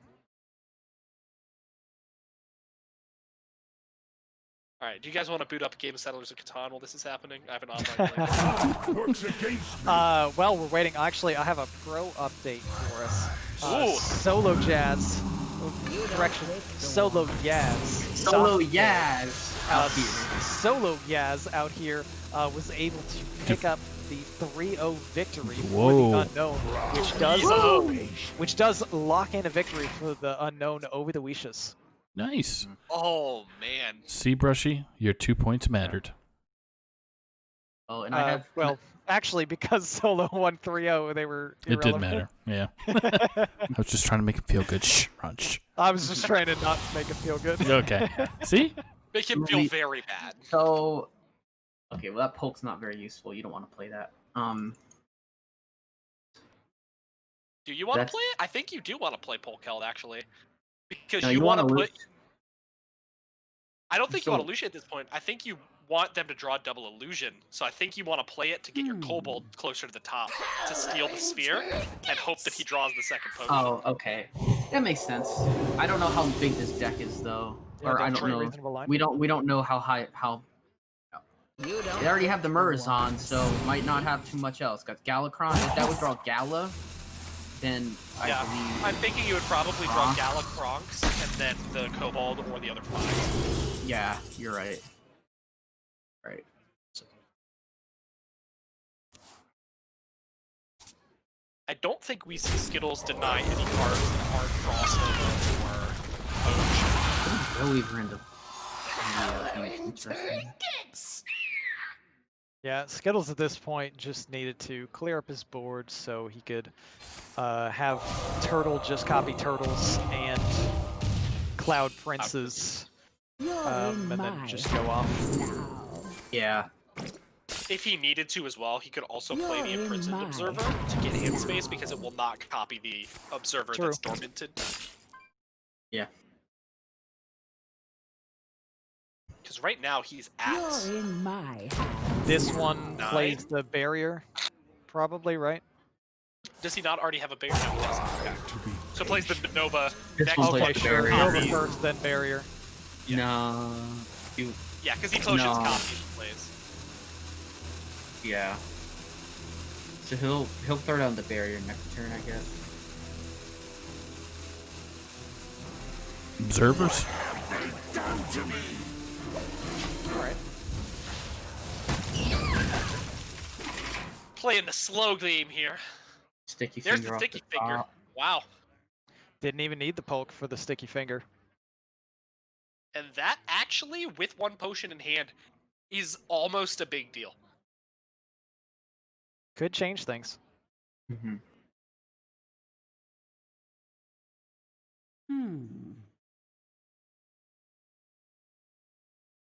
Because without getting a cloud prince down, that's pretty interesting. I think we definitely see the sticky fingers. Yeah, definitely. And I mean, I just understanding that priest is gonna be teching for weapon removal if they see a warrior in the thing. Like even if you're gonna ban it, they might still do it, especially if you're seeing DH and warrior, which was in the list. Yeah. Here's the sticky finger. Bright Wing certainly going to be played here. See if there's a random out that can help. That actually could. Altruiste the Outcast. That's a pretty cool draw. And very important what SKItLLeZ next draw is, it is not a terrible one for him, so good news on his side. I think now you go off with all the Cloud Prince. Turtle number 1, barrier active. Yeah. Cloud Prince going in. Next turtle copies and gets more Cloud Prince and turtles. So you play one more Cloud Prince, one more turtle pass, right? And yeah, the final turtle is the freeze. Try to be patient. And sure, yeah, I guess there's room for And then potion. Yeah, you know, just potion, option you'll get things. because you'll get one Cloud Prince. Yeah, he will overdraw. But unless it's a potion or a Frost Nova, it shouldn't matter. Honestly, Even if it is, I don't know how much it matters. doesn't matter at all, I think, what he burns. Yeah, I think there's enough, because the second Cloud Prince is still in hand. How does Glocko heal outside of, 2 healing? Finding something off of Sethic is an option with the How does Fire Glocko being in pop hand. the barrier to deactivate the Cloud Princes? What does Mirzon do? With the Unsleeping Soul pick from earlier. Mirzon does not much. Just Mirzon cards. doesn't play the battle cries, it just plays the minions. So Mirzon would board lock Glocko and then would just basically try to play a bunch of turtles and princes that would do nothing. Actually, it could, if he plays the Sethic Inner Fire, gets the Unsleeping Soul, he would be able to rock the barrier this turn. Ah, interesting. That is a way to do it, but obviously, that's I don't even know how many spells Priest has, but that'd be a rolling out one, but it does look like that is just going to wrap it up. Yeah, and SKItLLeZ is going to know that this ice barrier is what Glocko just played here. So won't attack with the Cloud Prince, won't have any reason to. That would just be a net loss of 5 armor. And here's all the damage. You're in my hands now. And we are mercifully spared from having to watch any more of this game. That's going to wrap it up. The Turtle Mage is through, and I am happy that I don't have to watch any more Turtle Mage games being Hey, Ron, at least it's not Oh god. Oh god. If it was Hero Series and it stayed up. Oh. Yeah. Oh. No. No. So we have Mage out, so we're gonna see. What do you think we're seeing from SKItLLeZ? Are we bringing the Druid back out, or are we seeing the one that wasn't banned? SKItLLeZ down to his Warrior and his Druid. Glocko down to Mage and Priest. Probably Warrior. That is what we SKItLLeZ does go with Warrior, and Glocko again on the Priest. Embrace the chaos. We see a Horde Pillager in hand and a Cutting Class in hand. If this isn't Bomb Warrior, I don't know what is. We already know what Glocko's Priest is. So here we go. It's definitely Bomb. Do you think NoGlocko throws this hand? Doesn't look great. I mean, I guess Murzond activates the Cleric of Scales, which is reasonable. Cabal Acolyte is also a minion that is one of your strongest, but it doesn't really do a whole lot against Bomb Warrior, which he would be most afraid of. Raise Dead's a very valuable card, but again, you know, not really a whole lot you can do with it now. I haven't played Priest enough to know them all, but I wouldn't hate like it's a full toss. I think it's a full toss. It's definitely a full toss on the side of Skittles. So yeah, Skittles already full toss. Yeah. Yeah, Skittles is holding 3 cards that weren't Corsair Cash, so he throws those back. Oh look, he found the card. Hey, there's the thing, and the other thing with upgrade. Ooh, and the good thing against Priest. Yeah. So it's going to heavily come down to when GlocKo can find his weapon hate. Yeah, we know that he's playing at least the one of Sticky Finger. He may be playing more. I also saw... We saw an Ooze in the Mo before, right? In the last game? I wonder if the Ooze was on... I know Skittles had an Ooze. I know we saw Sticky Finger in the Mole last game. Yeah, I don't think we saw it. Because he mulled it away and then drew it. You could take... Alright, they're gonna go with the Alex. Alex makes sense. On wings of destruction, they come. A way to either burst...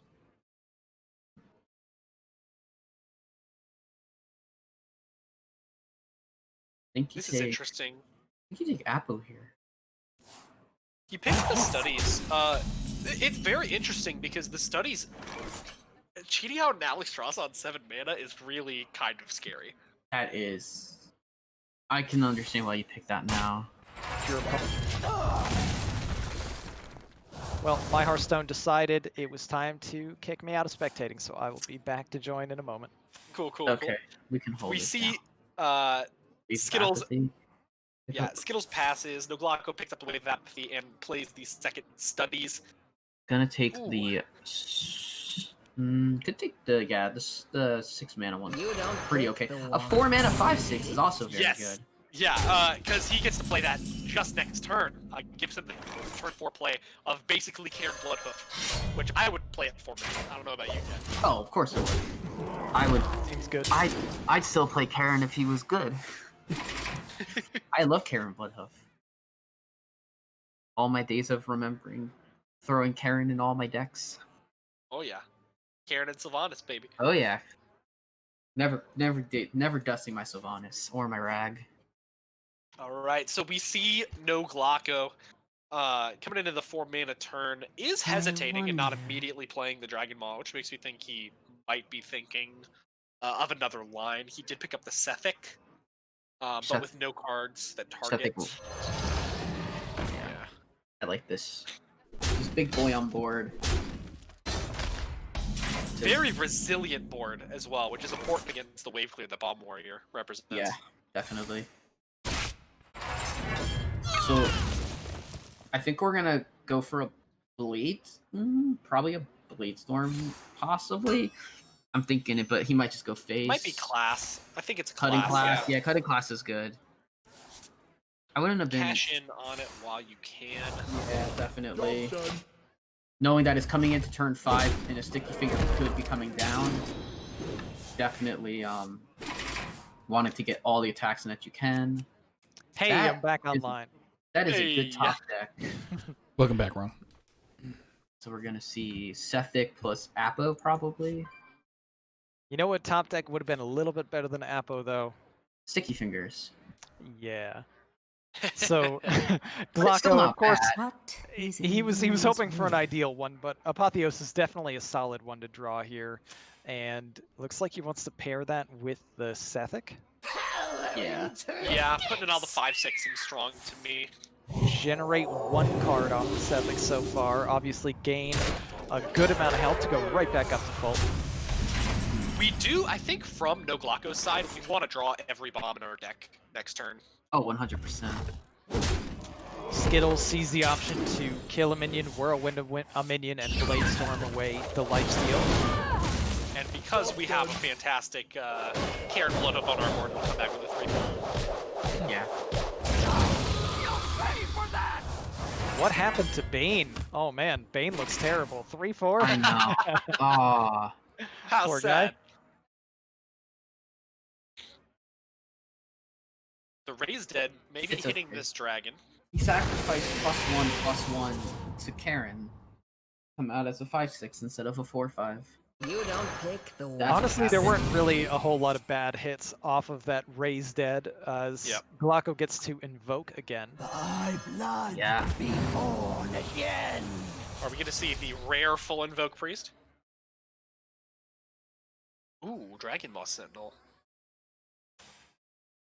2 more invokes to get there for a full invoke priest and a 5 damage or a 5/2 weapon. If GlocKo can find those last couple invokes. Yeah, we pick up the Dragon Moss Sentinel, which I think is pretty relevant with bomb damage that can be happening. It's also just another minion to absorb the bomb pressure that's going to be coming out of this Doctor Boom. Yeah. I think that it's just going to be dropped here.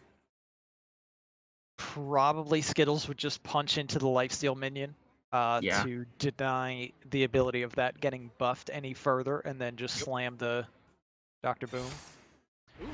Decides against it.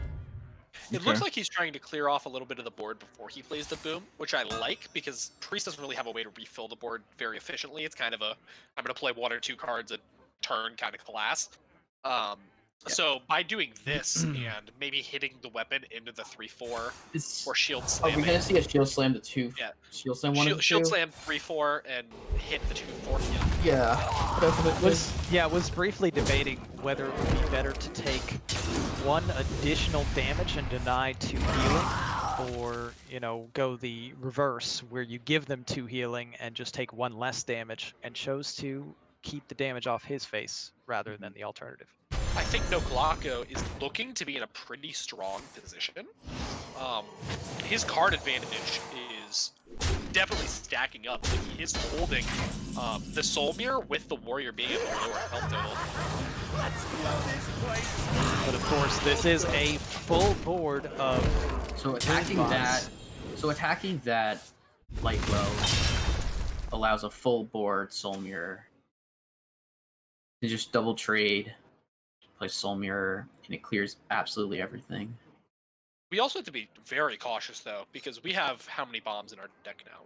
There's 5. 5, yeah.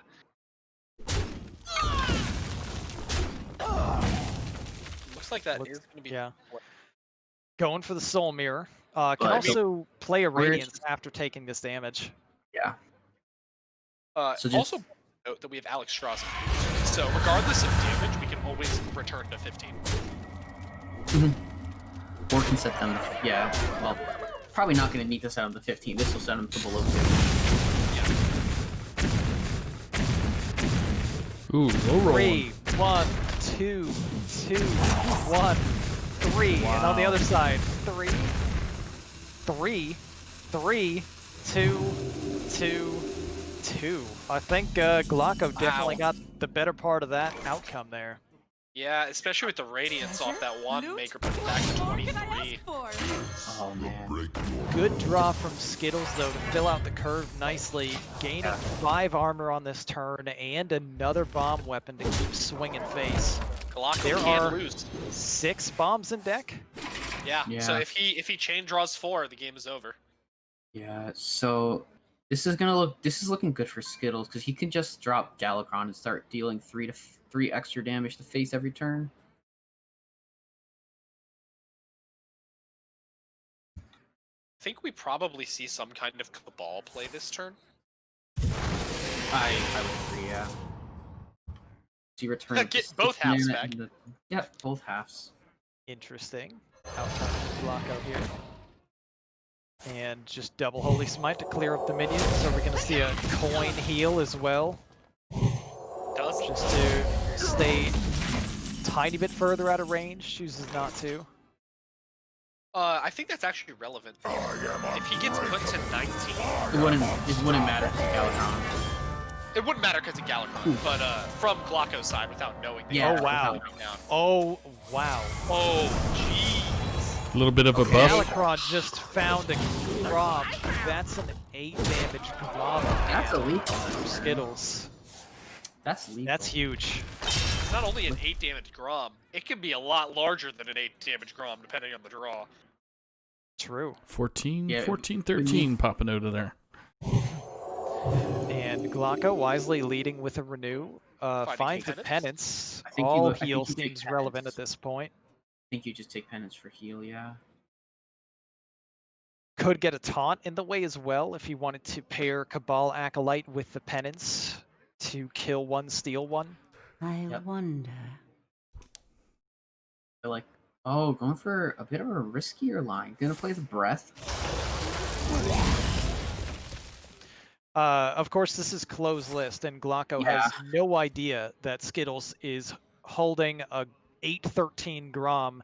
Might not even be aware that SKItLLeZ even has the capability of drawing Groms. It's not a typical inclusion in Bomb Warrior. I love the inclusion of Grom and Bomb Warrior when you're going into priest lineups. I absolutely swear by it. And shield block here.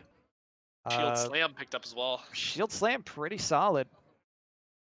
So there is a world where he holds that Shield Slam and uses it as the Grom activator. What more can I ask for? Would mean that he would just need to stay with some armor, which I think that it's the world that we're living in. Yeah, I think next turn that happens. Unless there's a taunt coming out. Yeah, with if GlocKo doesn't play a taunt, now we can see that he still has the mana for Sticky Finger and the taunt, so we likely would see the taunt get played here. Maybe Acolyte Wave. I would have liked that. I like Acolyte Wave here. He is going for the heal. He can still coin the. Ooh. No, you'll pay for that. I mean, he's not expecting the Grom. I can't cast Provision. And yeah, because he didn't take away the armor, that's lethal. Yeah. If Dragon Breeder had gone face, that would have actually blocked SKItLLeZ's ability to do this. What a crazy tech and victory for SKItLLeZ here. Paying off. The big brain next level mega buffed Grom with 2 armor and a shield slam. And the even better part is that NoGlocko didn't draw bombs that game. The fireworks, like they were all still in his deck. Yeah, there were like 6 bombs in there, 7 bombs. 7, yeah, there were 7. Something insane. Wow. Very well played from SKItLLeZ. Comes down to Druid. Yeah, and now SKItLLeZ has his Druid left to get through, so we are almost certainly seeing GlocKo's Priest once again. No, he's going with the Mage this time, so taking the unfavorable. Unless the Mage is somewhat tech to beat Druid, but I don't see a realistic way you can do that with Tempo Mage. Yeah, I don't like bringing Mage into this just because I'm always of the philosophy that in THL it is always better to bring the favorable deck if you have 2 decks remaining a favorable and an unfavorable, just because points matter so much. Even if it doesn't matter that specific week, that 1 point can put you in playoffs or put you out of playoffs. So I'm a big fan of the bring the favorable before the unfavorable.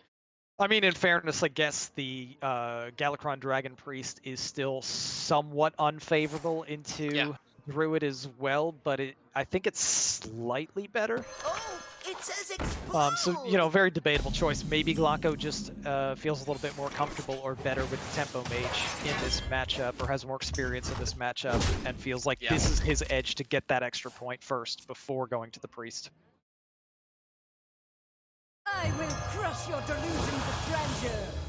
Also interesting to see that GlocKo's list is running the Cobalt Spellkin instead of the other version that chooses to go without. So a couple differentiations on what is the best way to go for Tempo Mage. Certainly looks like it's paying off early for GlocKo, drawing, you know, spell power and a charged up Arcane Breath to discover more. Ooh, finding the devolving missiles.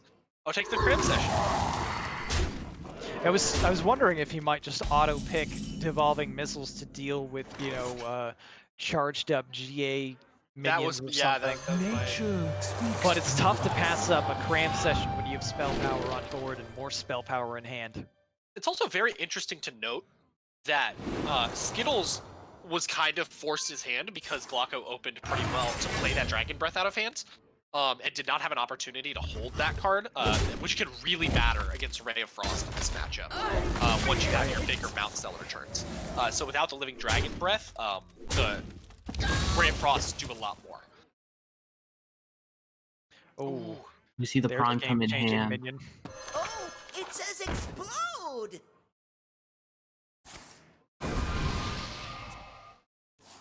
Alright, a cram session again. Obviously the Arcane Breath clear up the Ghidra. See what we find off this one. Not as attractive options. Counterspell, right? Yeah. Counterspell, yeah, definitely makes sense to try to block Guardian Animals. Although there's still so much easy play around with how many spells Druid runs and cheap spells. Yeah. Currently, though, it finds it.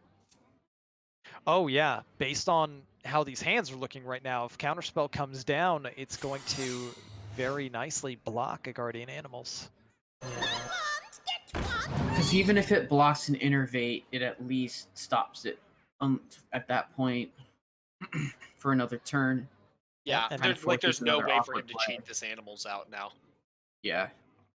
More awkward options being offered from the Wand Thief again here. Just takes a Spellbender, probably the best of those. Spellbender can't matter in Fog Beam.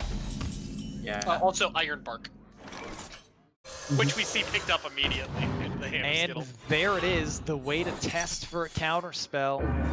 Wow. And Skittles can breathe a sigh of relief that his turn 7 Guardian Animals will not be counterspelled. Although GlocKo has a much stronger play to do on his turn 7 with a coin Solarian Prime if he would like. He may choose to use that defensively or try to scare Skittles with the second secret, which is also a clever, nice way to play. There's two schools of thought on that. I don't know. I think we take Frost Nova, right? Come on, GlocKo, what's in the box? Oh, no. I mean, Frost Nova's probably better, but what's in the box? But what is in the box? More Frost Novas. I think there were two lines that he could have played that game. He's baiting him with the secret that it might be another counterspell. But you also could have actually legitimately tried to discover another counterspell off of the Wand Thief. So I think there were two ways to take that turn, because you also have the magic trick in hand. So right. And if you had been looking for the counterspell and found it, you of course would coin and play the other secret. And Netherwind is just good regardless into the spell.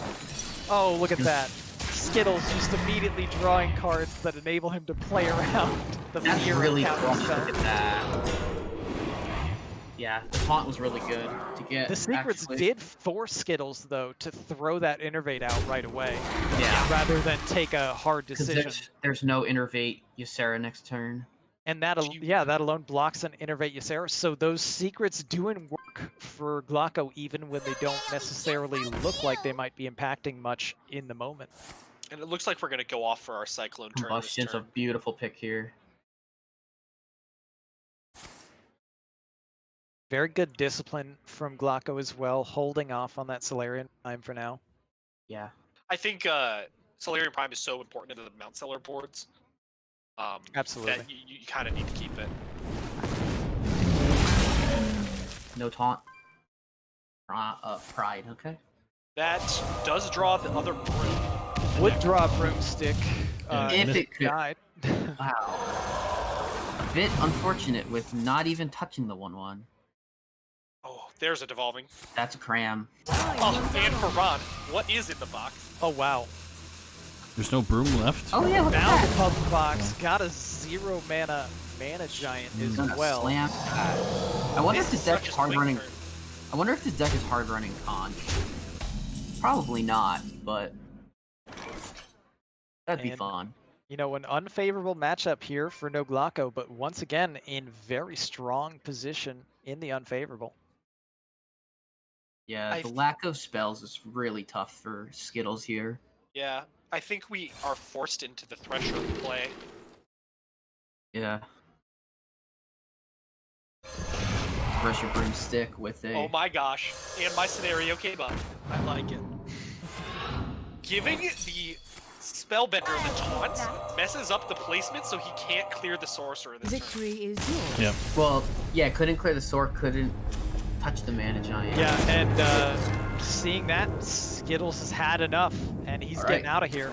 So the Druid has 3 favorable matchups in this series so far, and so far NoGlocko has won 2 of those 3 unfavorables against Druid, and now it comes down to the final one. Can SKItLLeZ get that Druid through against the Priest, or can NoGlocko win 3 unfavorables to sweep a Druid?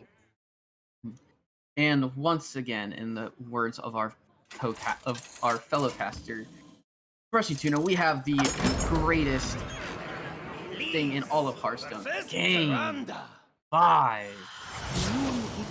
That's right. Here we go.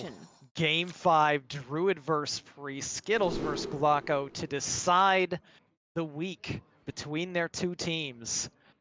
You love to see it. We got a Game 5 in Match 1. We got a Game 5 in Match 2. Oh, I'm hoping for a 3-0 in Match 3. So transfer students get swept? Oh, so sad. Oh, yeah, I don't know about that one. I wasn't thinking that, but, you know. That was a softball. I had to go for it.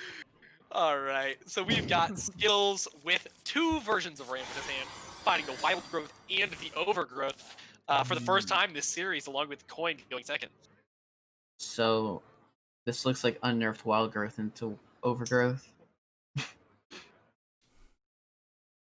Yeah, this is a strong hand for SKItLLeZ so far. Ram. It's a strong hand for both. Yeah, and it's strength into strength because Glocko does have finds a Chaplain. Most of the things he wants to play early. Yeah. Chaplain's not too horrible. It's not maybe ideal, but it's an early minion that gives health. Count your blessings, mate.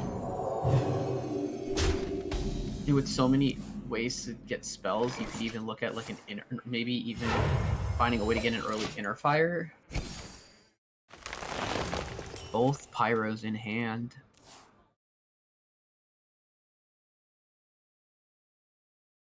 Okay. I think we're gonna see the Feywing. Maybe Feywing or the Draconid here. Feywing gives him a play next turn and activates this. Obviously, any of them are going to activate the Cleric of Scales, but I think the Feywing... I think it's already activated. It is with the Spellkin in hand, but I actually really like the lead from Glocko here with the Draconic Studies first, in order to then activate the Cleric of Scales. Just denying your opponent information is sometimes valuable, and so you know, you kind of don't tip off the fact that you're holding a dragon already. Okay, so for whatever relevance that might be. Who really is mana ramp here? Is the Priest. Yeah, that's quite the discount. A 5 mana 4/9 give more dragons is always good. But to answer your question, Leumer, it's still SKItLLeZ. It's still SKItLLeZ. He is still the one. With the second that's an Overgrowth. Yeah, he's gonna have 7 mana next turn with a whole bunch of free spells. It's still SKItLLeZ. I'm gonna be honest with you. I don't know about playing the Spellkin here. I think it's completely the correct play, but oh my gosh. Wow, never mind. I mean, I also think I may have wanted to hold back just to play the Skeletal Dragon on turn 5, but you might not feel like you're able to do that seeing the Overgrowth get played, and knowing that this is the turn 7 turn. Yeah. I think you just have to kind of hope that here we go. Ramp, but Outseller nonsense. Okay. See, Double Innervate first, then Ironbark. This is so fine so far, actually. Then the Nature Studies, or we're going to see it the other direction. So Ironbark before the Nature Studies. Yeah, he's going to use it to clear the 3/5. Oh, Innervate. And yeah, some pretty bad options though for SKItLLeZ, all things considered. The Nature Studies really needed to find him some refill because he's essentially all in now. Yeah, he's out. And with double Pyromancer in hand, that's scary. Is that a clear? Wait. Double Pyro. Holy Smite the 5/8 doesn't do it. No. You... It's very close, but I think you're left with the minions on board. I think you're left with the... You'd be left probably with the 3/4 and like a 3/1 and whatever the 5 mana would be at the end of it. agonizingly close to killing the Mount Seller. Yeah. But it looks like he doesn't have a way to kill it. So he might be expecting, oh, I'm just going to get overflowed here. Wait, does he not? I think he does. Oh, I guess with double pyro. Yeah, you double pyro, and with the Holy Smite, I think you, because with the minions on board, I think you can clear the Mount Seller. Oh yeah, I guess, yeah. Looks like he's just gonna go for the Draconic Studies. Probably playing this Fey Wing alongside.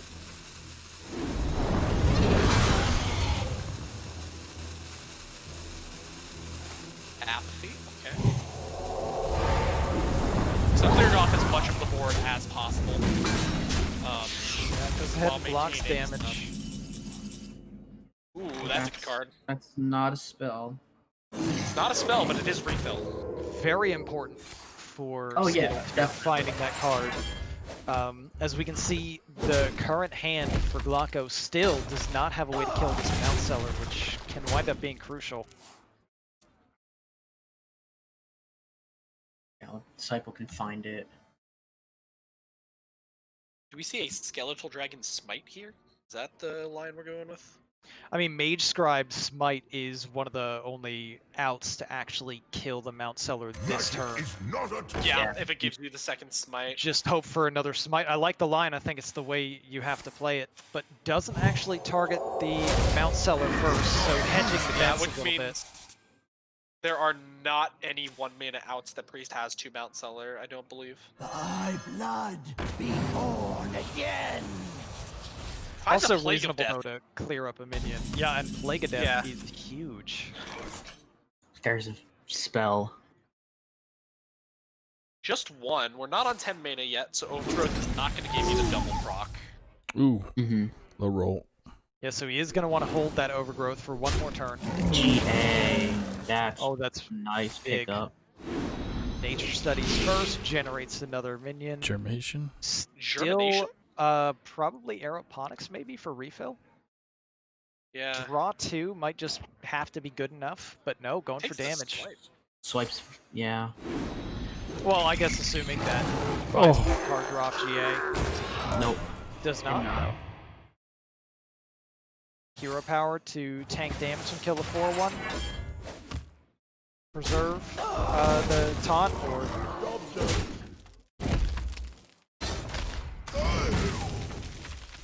So, we have some options here coming out of the side of NoGlocko.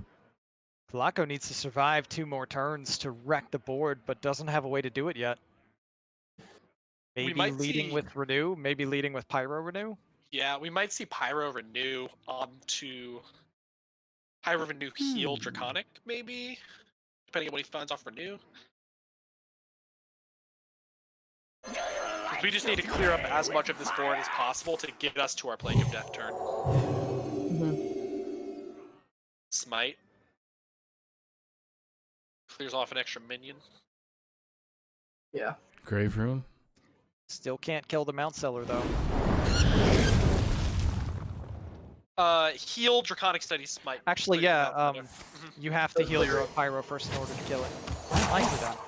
Very good recognition from NoGlocko to see the line to heal the Pyromancer and get as much of this cleared out as possible. The Tyrant is a nice card.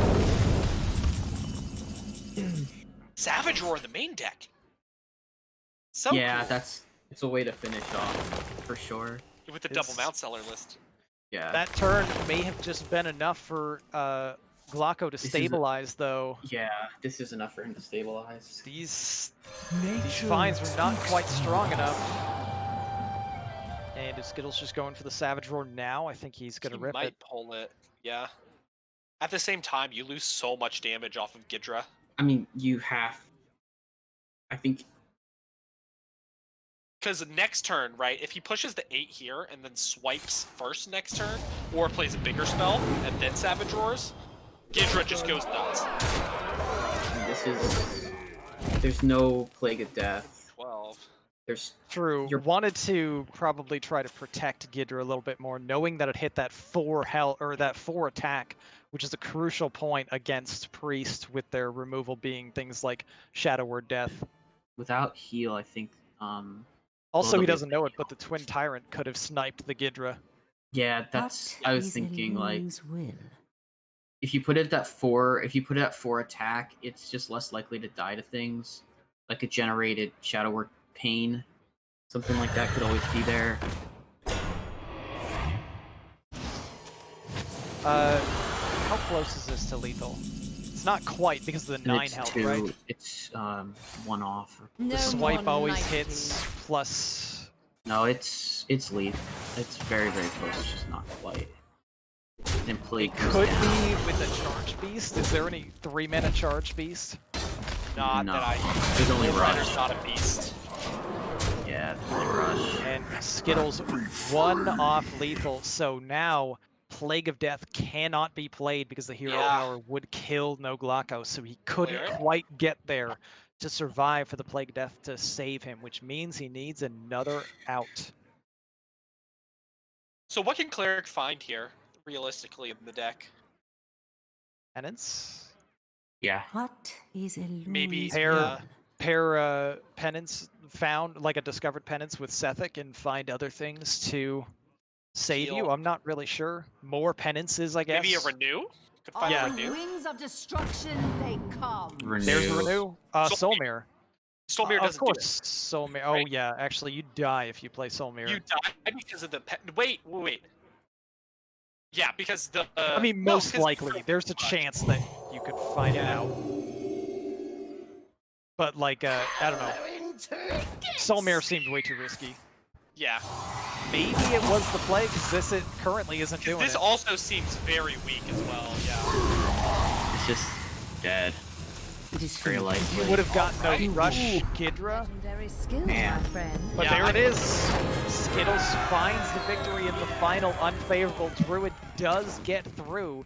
And that is going to be a victory for the good luck Albatrosses. Skittles back against the wall, but gets the win. Congratulations to GLA and Skittles. Yeah, awesome job, guys. Glad to see the Druid get through after 2 games where it was looking pretty weak. Yeah, super good job, Skittles. And I'm sure we're going to have you in. Yep, just be for a quick one, just because JR and Chaser are waiting in the wings, so bring Skittles in here right now. Fantastic. Yeah, let's find and bring him on in.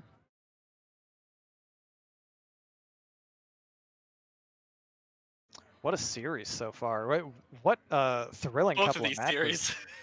Yeah, they've been awesome. I'm hoping we get as much from the 3rd match. Yeah, I wish I could stick around for the 3rd match, but I know everyone's in good hands with you guys casting. Skittles. Back to this one. Welcome, Skittles. Congratulations. Hey, just 2 seconds, sorry. You can have all the seconds you need, don't worry. He's just trying to cool the sweat off with the fan going on in the background. Yeah. Right. That was definitely a nerve-wracking series. Yeah, it was a little bit on the edge there for sure. I wasn't sure if Druid was going to get through again. Again? Oh gosh. Yeah, Druid used to be one of those classes.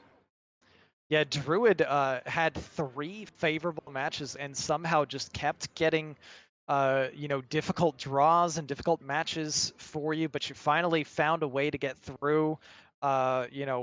Looking like Glocko had stabilized too. Interestingly enough, he actually had a Plague of Death in his hand, but you set him to 1 the turn right before he could Plague, so he couldn't play it. Oh, no, really? Yeah. It got generated off the Onyx Mage Scribe, and we were just waiting for the Plague of Death to come down, but you got the Ghidra and was able to hit him with the Savage Roar down to exactly 1 health, so the Plague of Death could not come down. Yeah, I didn't even think about Plague of Death at all there. I was going to try and make Ghidra 4 attack so that the priest couldn't steal it. But it just worked out nicely, I guess, with the Plague of Death in hand. Yeah, just a really interesting, thrilling final game in an exciting series. The fireworks in Game 4 was really impressive when you put something like 7 bombs in his deck and he just didn't draw any of them, so you just went ahead and killed him with like a 14 attack Grom. Yeah, actually, I think it was the turn before that, I had the Shield Slam in hand, and I could have removed something off of his board to give me more time to let him draw his bombs. But I chose to hold on to the Shield Slam instead, thinking that I would hope that he wouldn't be able to get rid of my armor enough, and it worked out that Grom was able to be activated from it. Yeah, I don't think anyone really expects Grom all that often to be run in Bomb Warriors, so it was a very crucial tech for you to get that victory there. Interestingly enough, he did actually have enough damage to knock out all of your armor, and he could have prevented that Grom play, but chose to remove the minion, leaving you with the 2 armor just enough. That was just... Yeah, that was some fireworks. It was definitely exciting. It was some great fireworks. How are you feeling when he wasn't drawing any of the bombs in that matchup? It was a little on edge, but that's pretty much standard for the games that I have, so I wasn't too worried about it. It was either he was going to draw a bunch in a row or I was going to die, so. Fair enough. 50-50, right? And yeah, such a crucial sequence in the Druid versus Priest game too. I found really fascinating the fact that you were able to draw the stealth card draw minion right when you had basically gone all in with the Mount Seller, and he had so many turns where he was so close to killing the Mount Seller but couldn't quite do it. Just really, I think probably the most interesting sequence that we saw in a lot of these games tonight was that Druid versus Priest, and the play arounds and how close the health breakpoints got.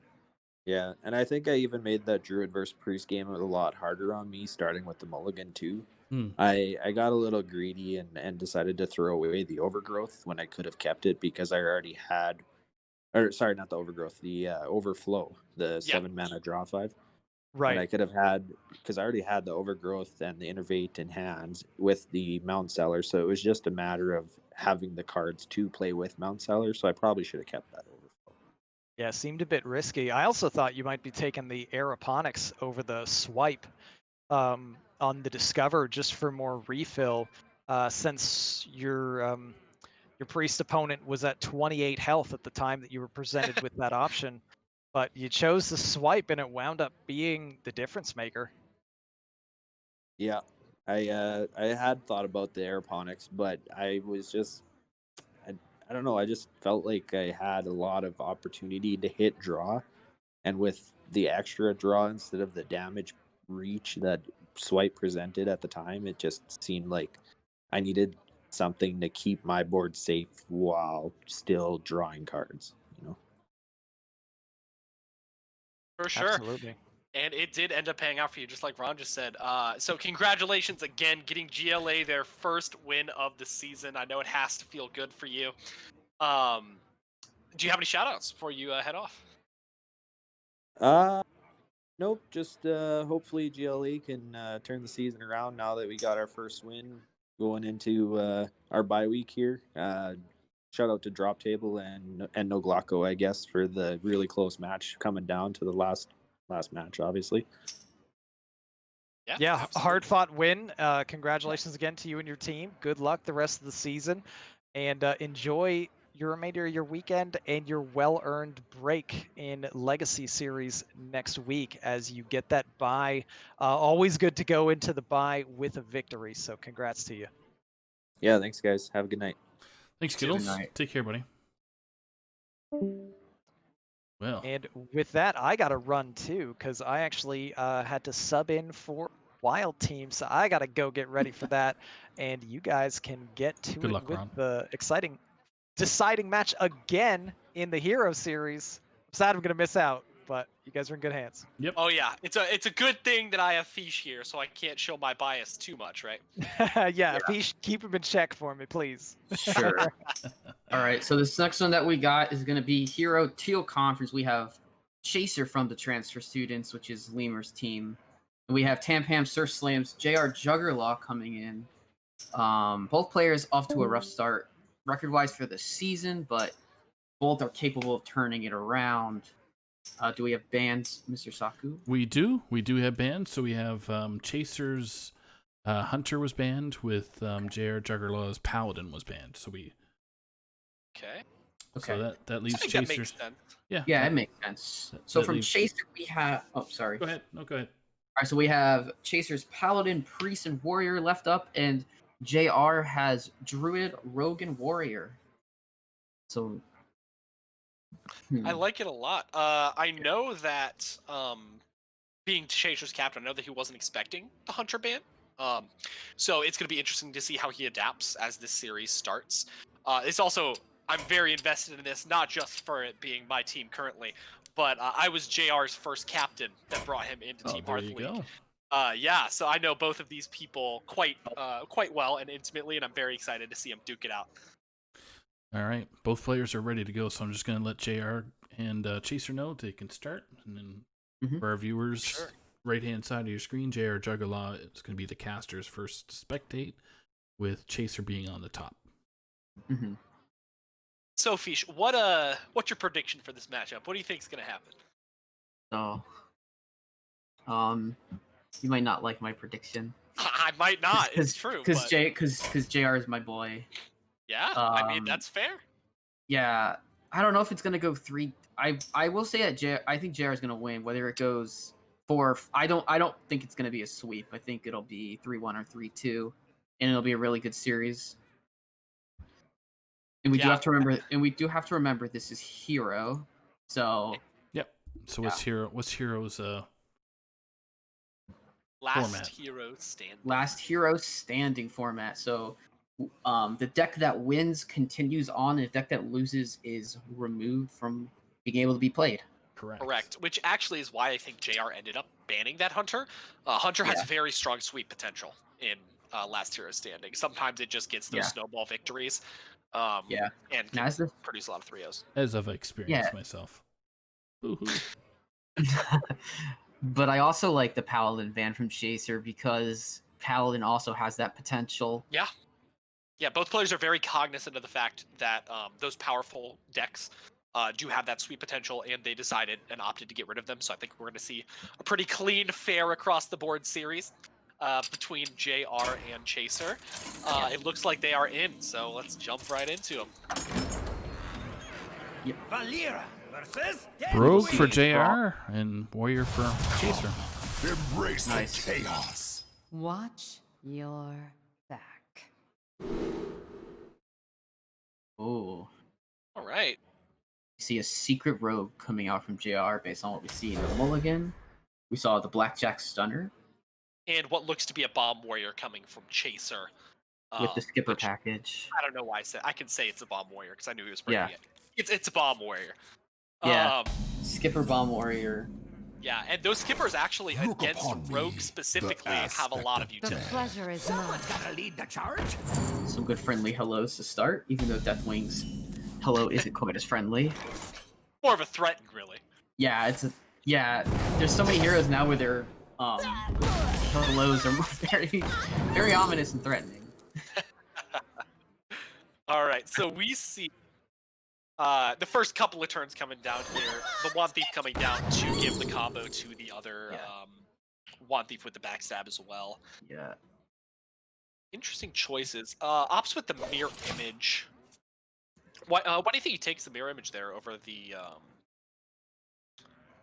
what was that other choice that was right next to it that I thought of? I completely forget.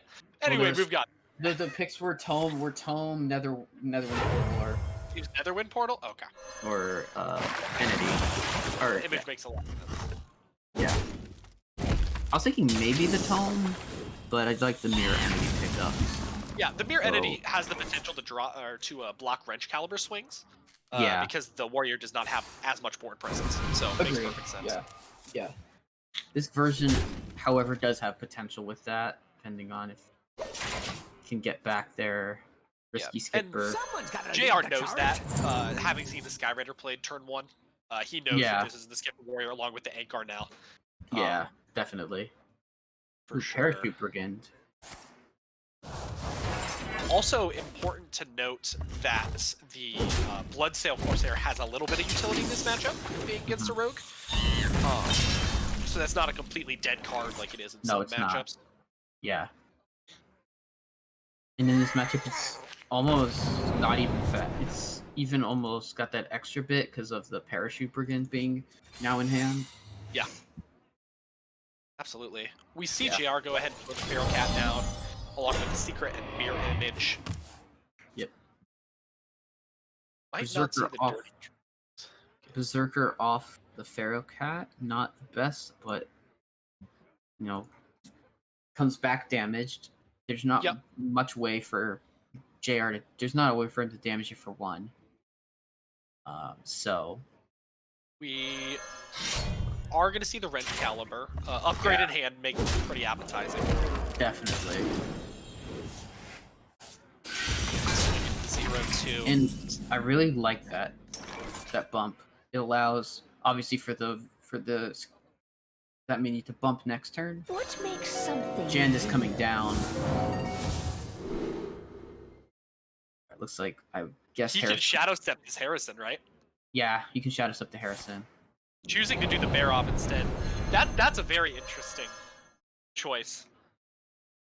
That popped. I might have taken the bait. I don't know if it is bait, but I might have taken it to Shadow Step the Harrison. But I mean, Jandis Bear off again. You're trying to apply board pressure to the warrior that doesn't have that much pressure. Yeah. I think it might be a mistake to not Shadow Step this Harrison Jones into the Bomb Warrior. Of course, we see that Chaser has the upgrade in hand, so we're a little bit swayed on that point. Yeah, and we also see the Risky Skipper. Obviously, that doesn't trigger it, but the next Blade minion will. The Lord Baroff coming down, full board wipes. I don't think that I like the Baroff here. I think I like playing the I would have liked the Bloodsail as well. I think it presents, because then Baroff can come down at a better moment, because you know they have Jandis again. We know they have Jandis again, and we know that this is Secret Rogue, so they're playing Edwin Questings, presumably. Yeah. Which can be difficult for the warrior to clear. Yeah. Haste. Looks like he is going. Full board clear obviously minus the one card we get. 30 Edwin to hand. Oh my goodness. That's quite good. We can see a pretty big Edwin if you... Ooh, or we can see Secret's turn. Collecting the dagger first to take out the Barov. So we are going to see, very likely, Oh no, Jandis, okay. I was thinking maybe you get some secrets flowing at this point. But the upgraded weapon takes down the Hanar, so I don't think that's something he wanted to play until it that makes can sense. stick and get a little bit more value. Yeah, you're right. That makes a lot of sense. I forgot about the upgrade. We have... I mean, that was a really low roll on the second Jandis. He also did successfully bait the brawl with this Jandis, it looks like. Burn them all. I don't think I like the brawl here. Again, knowing that they play Questing Adventurer and Edwin in their lists. He does have the Deathwing in hand, so he has that board clear still, just in case something goes a little bit crazy. Mm-hmm. It looks like... Beautiful. Yeah, I like this. It looks like Chaser does not play the brawl, and elects to go with the Armor Up Shield Slam upgrade instead. Do you think we see the Corsair to take care of this dagger? I don't... Possibly, but probably not. Bomb drawn. There's one. 2 left. Okay. I think he goes for I think now it's the Hanar and Edwin, You can go for Hanar and Edwin if he just gets some low-cost secrets. If he finds a counter spell, instantly picks the Noble Sack. the 1 mana for the Edwin. Ice Barrier, okay. Deciding not to play Edwin this turn. Yeah, there was I guess there wasn't enough mana.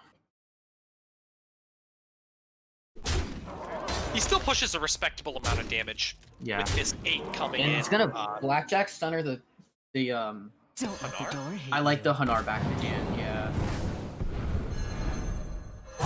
Too soon. Because you see because of the dirty tricks in hand, it's yeah gonna be easy enough to keep triggering Hanar. And there is a respectable amount of damage on the board of JR right now. Yeah. Which makes it kind of scary in Chaser's position. Yeah. Only having 2 bombs in deck, 3 with the attack. He could draw into it, obviously, but I mean, having 18 cards in deck. We know and we do know that is the attack will be sent into a 2/1. I don't know if it does trigger the ice bullet barrier as well, so now it sits at 21 effective health. So bombs cannot kill now.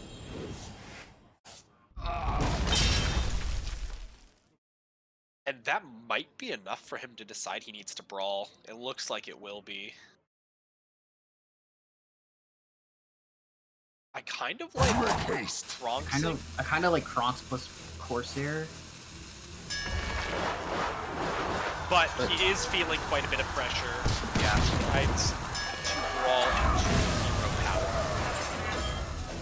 So, the most interesting result, because he still doesn't know if that's. I mean, he'll take care of it in 1 swing anyways, but wouldn't know. I never lie, but I never tell the truth. Yeah. I play the dirty tricks. I like the dirty tricks over the plagiarize. I guess if you're gonna trap is very interesting there. Yeah, that would have definitely back to hand. If we take Pack Tactics would probably Pack Tactics would be really good, yeah. But I think playing the plagiarize at the end here makes sense. Especially if you think they're gonna play Deathwing, then you just get your own Deathwing back.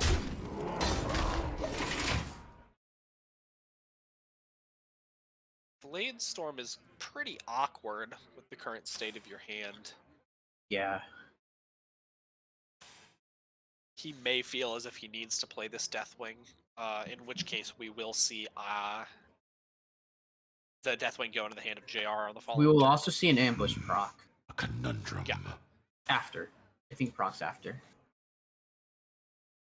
Going with the Kronks. I do like this. Yeah, this is You removed enough pressure off the board last turn with the brawl.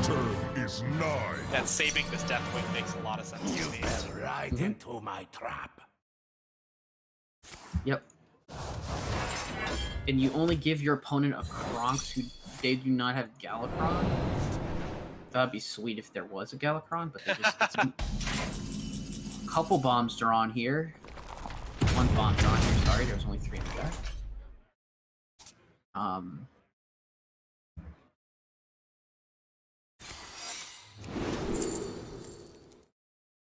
This Hanar surviving this many turns is very rough. Yeah, I think you picked the ambush because you might. Oh no, I guess you want to go with Redemption. Yeah, Redemption's actually really good here, I think. Oh yeah, because it can bring Hanar back, of course. If it gets hit with the Hanar, yeah. Yeah. Misdirect is good. And that is his tree. Then I think you take Eye for an Eye, yeah. And then you play a biggie. Then you play your big Edwin, attack in there. Yep. So much pressure now. That amazing that the Shadow Sculptor is still alive after what? 4 turns, 5 turns? I mean, he did bounce it back to hand with the the Shadow Sculptor, not the Shadow Jeweler. Right. Yeah. It's just sitting there, you know. Yeah. Constantly throwing 3 damage, you know. Being a good old flame imp. Chilling. Yeah. Must burn them all. Chaser's side here is very difficult, I think. This has to be a tough decision. Because you're seeing all sorts of secrets that could trigger and just make your Deathwing not good. Checking for what I assume is a mirror image check. Oh yeah, mirror entity. Mirror entity, yeah. Let's see what this It'll bring back our friend, the Shadow Sculptor. Still there. I assume it's. I always forget if that's order on board. I believe. I think so. not play order. So we will not see more secrets get played other than what we have here or in deck. But there's some pretty good secrets.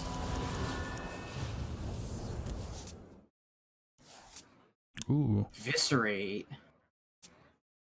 Double Eviscerate. Wow. With another secret passage. With another passage. Playable. He might just play the cat, though, unless he's playing Sinister Strikes, but I doubt it.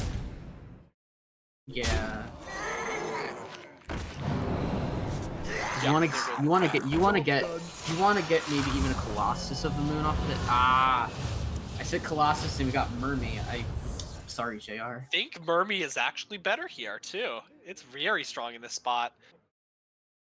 Does this have to be a Boom Blade Storm? Feels so weak.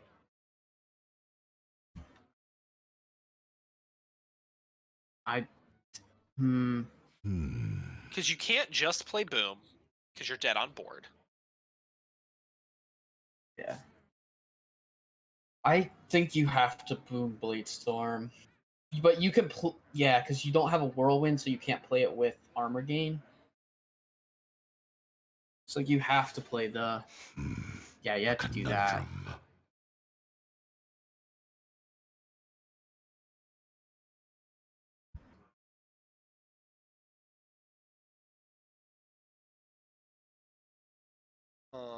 The crazy Christmas tree.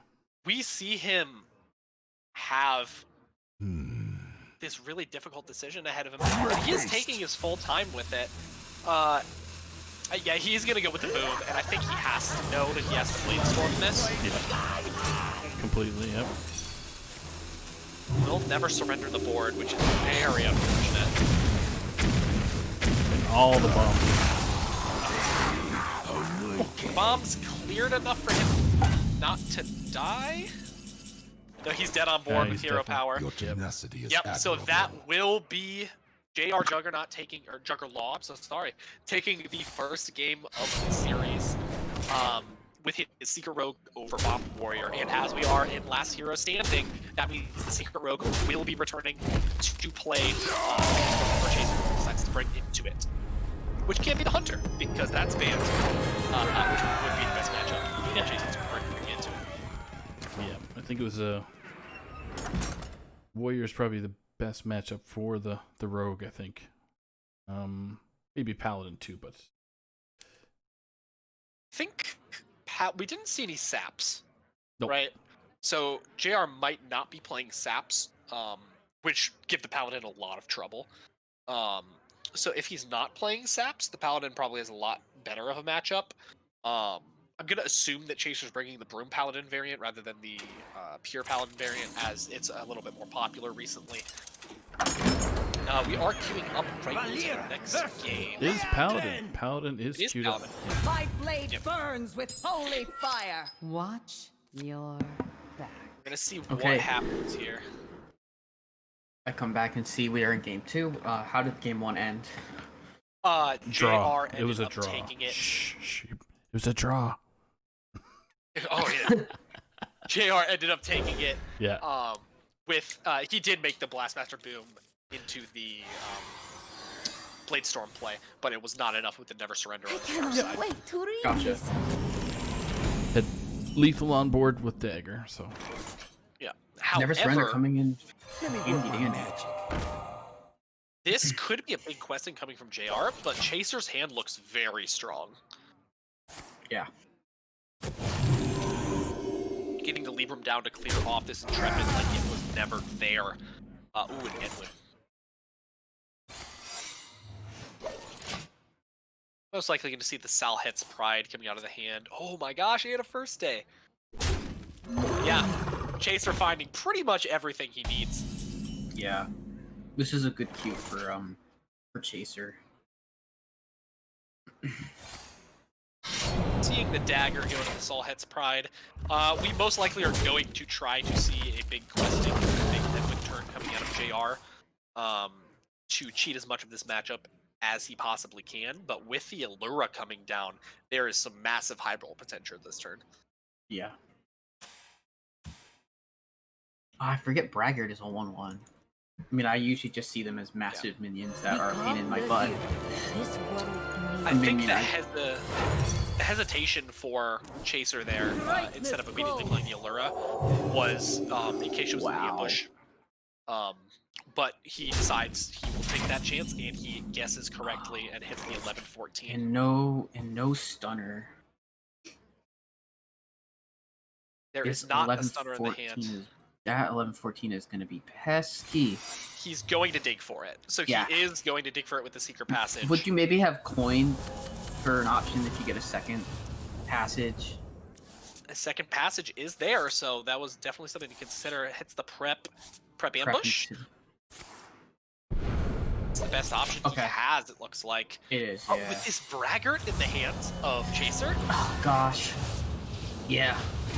This is going to be over in a hurry unless if a stunner does not come in fast. Doesn't even need to play the braggart, could even just... Oh, we have to see a braggart here. This 11-14 is too big to not braggart, right? I wonder if the 4-5 taunt, I wonder if that taunt minion's just better. It protects the Allura from an ambush. Well, I probably would not have attacked with the 2-3. I would have played the minion to check for the ambush because you have the Guardian Og Merchant in hand, so you could have cleared the ambush. Should I? Look, yeah, I see that. They got the Guardian Og Merchant off of... Yeah. Off of first day. Yeah, so he could have cleared the ambush. I think he was playing a little bit fast, maybe? Because if he's going to play minions, you definitely... Is that just a deck include? Yeah, it the looks Og Merchant like... is off the first day. Should I must have slain 100 or so. He does play it out. Right into my so in this case, I think we just Og Merchant one of our 11-14s.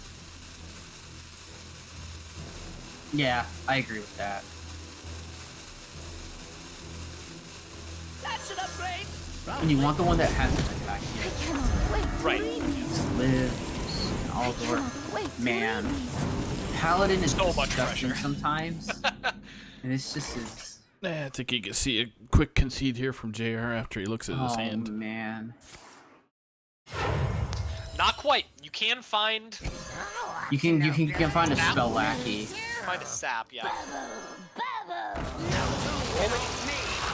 Ooh. It's not enough, unfortunately. It doesn't do enough. Yeah, could can't swing kill. Shadow Step the lackey. Could also try to double taunt to live. True. Could try that. Because you can backstab the Og Merchant.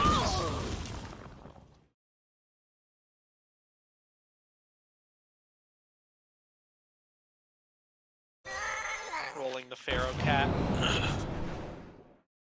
Yeah. Choose soon. However, we do see the Bear off in hand for Chaser, so this game is going to go the way of Chaser and put us to 1-1 in the series. Looks like.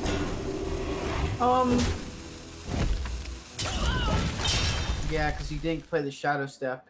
Yeah, so we can just Bear off here, clear it off, hit him for lethal. Because without Bear off, it was. If they had played, if JR had gotten the second Titanic lock, yeah, exactly. It would have been one more turn. We are tied. Yeah, we are tied 1-1. So now Paladin coming back. All right, so Chaser has his Paladin out. Ooh. Yeah, Chaser has to play the Paladin. What do you think JR is going to queue up? I don't know. I don't like either deck against Paladin. Druid. I think you bring the Druid. Yeah. Druid has more. Druid's more 50-50 for sure. Try to roll it. Which, again, it can happen, as we know. But I think Chaser is looking to be in a pretty strong spot in this series. I think he gets Paladin again. We do see the Druid queued. Importantly, it is a 1000-win Druid, so I'm quaking in my boots. I must protect the wild. Oh, that's a beautiful portrait. I love most of these 1000-win portraits. My favorite's still Jaina. So. Oh yeah, Fire Mage Jaina is the best. I like Uther's too. It's very like homely paladin kind of like. Yep. Oh yeah, I've seen it before. It's pretty cool. Oh, this is a rough hand from JR. Wow. And getting rougher. Getting the runner, yeah. Getting some thick. It looks cool. I like to see the fact that Chaser is including my personal tech in Leumer and Paladin. I love hard running the Argent Squires. Is very good into Rogue specifically. Yeah. Looks like it might just eat up some. I don't think it'll eat up another turn because I think we're going to see Bloom Runner. Or we do see a Librum of Wisdom in hand, so I assume. Well, it's definitely a possible play. I think it would be the play. Yeah, we definitely leave room this turn. Push the 2. It's just this, yeah, and you want to keep that first day of school in case you get like another Allura. Well, you also have the Flinger in hand. Yeah. See the Twilight Runner come out. Oh, so we are seeing a Cult Master tech in this deck instead of the other engines of draw. Yep, it's running the Salhead's Pride as well as the Cult Master. Yeah. And finds the Spy Mistress, which lines up pretty well into this board. Yeah. Holding the Stunner is interesting to me, especially with the Cult Master hands. I don't know if Paladin. I don't see a world in which that would become active. Like we discover a secret or something, yeah. Yeah. I'm not seeing that because this is a pure variant. Yeah, and I don't think this deck would run Desperate Measures. However, this Penflinger is going to be able to clean this up very nicely. Yes. With the Librum, I think we probably see the coin in the Stunner. Yeah. Put Penflinger back in hand. I agree with that play. That's a good play. Doesn't even have to technically play this Stunner. Yeah, he's just floating the mana. I still think I would like to see this out of the hand because we have the Cult Master in hand. But he might just be trying to play around Guardian Animals. Ooh, I wonder if the Innervate Dragon might have been. I think I like Teacher's Pet. It lines up well into the board. It gives you something that's left over, and you have Innervate next turn for animals. Yeah. Oh, Innervate Animals. Okay. Yeah. I just knew with two things being drawn already, I thought maybe getting a dragon. If you could play a strong dragon and even discover like a rusher, like that's pretty good too. But yeah, definitely Guardian Animal is a strong play. Next turn, we're gonna see. Especially with the Onsabath in hand, I think it's just a with very strong play. Yeah. Yeah, with the Nubisath, definitely. Should I? Hugo, Chaser considering deciding to just Blessing of Authority is this. This is very punishable. He's gonna be punished. It's a Porcupine. Oh, drawing one of the Threshers. I assume this deck probably runs. See, I don't know the exact number of beasts. Yeah. You probably do, but I don't. I don't. Oh no, this is JR's deck. I'm sorry. This isn't Chaser side. Yeah. Okay, I like this play. Hit that. You can even send the Porcupine in and go 2 to face. Play Defender. Yeah. Yeah, Chaser currently having a lot of these Librums in hand, but having as I talk, we find one discounter. Yeah. So Libra of Wisdom is currently at what mana? I can't. Oh, it's at 8 mana because it was at 9. So just one discount in. I think we probably see the Pride get played this turn as well with the Penflinger. Yeah. So we leave it back to the Pride.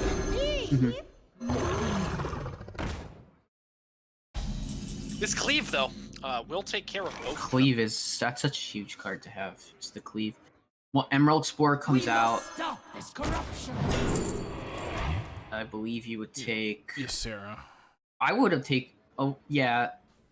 Because you're not. Double Ysera? Why not? Save it. Yeah, I love this this selection actually. Ysera is such a strong board card, and Paladin has a large problem clearing large boards outside of Bear Off. Yeah. So if you can generate more of them, you have a lot stronger of a chance. Yeah, the ability to put dragons in twice is really good because you just play one. You don't even need to play the other one yet. Well, you get your survival of the fittest after that, right? So you can throw that twice down. Yeah. I think I might have taken the Rusher in case of something like a Libram of Hope, because it's even though the board can deal with it, I think having that. You can't play Libram of Hope this turn because of the. I meant for later. Yeah.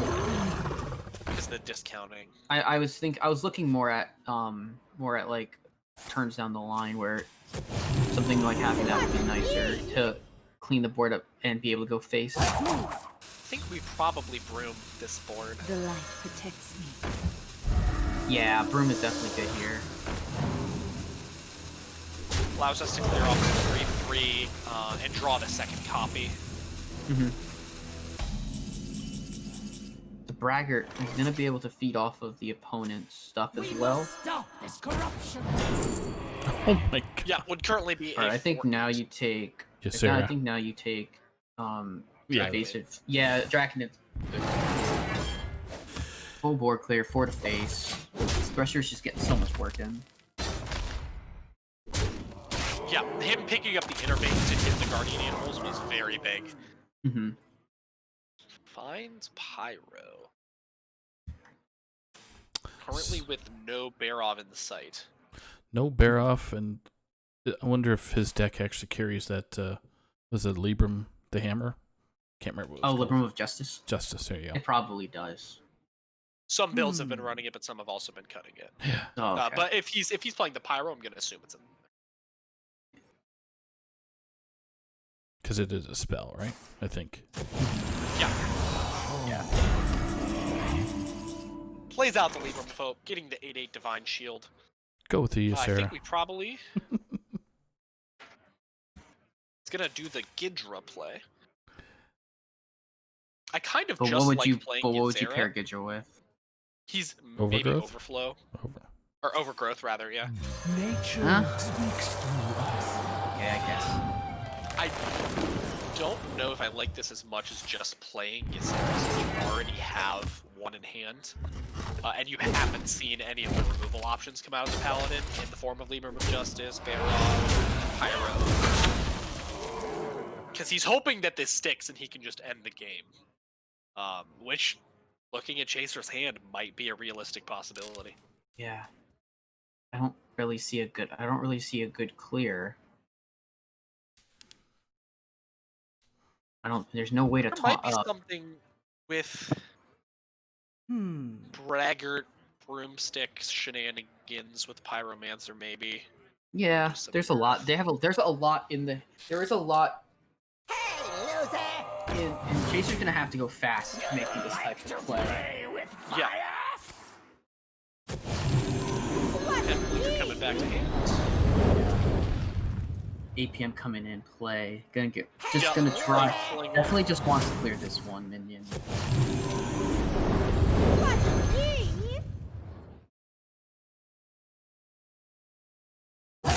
Back.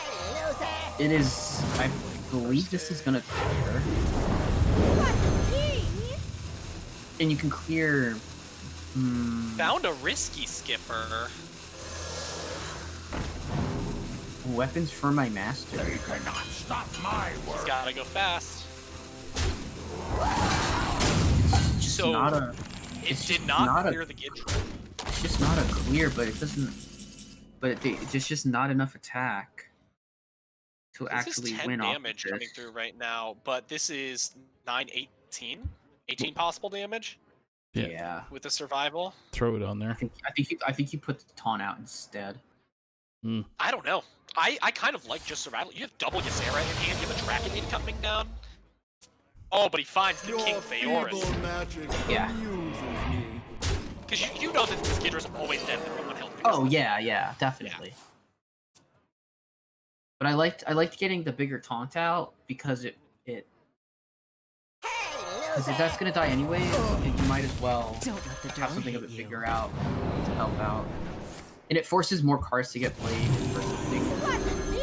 And the Penflayer cannon can target the Draconid because it's only spells and hero powers. But I like this play.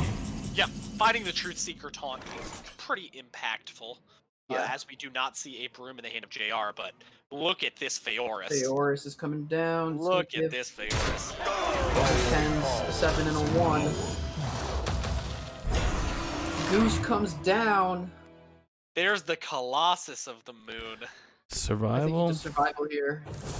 The fact that he has Caligos too, yeah, that he found 2 of the best 10 drops. 10 He drops. found What a swing.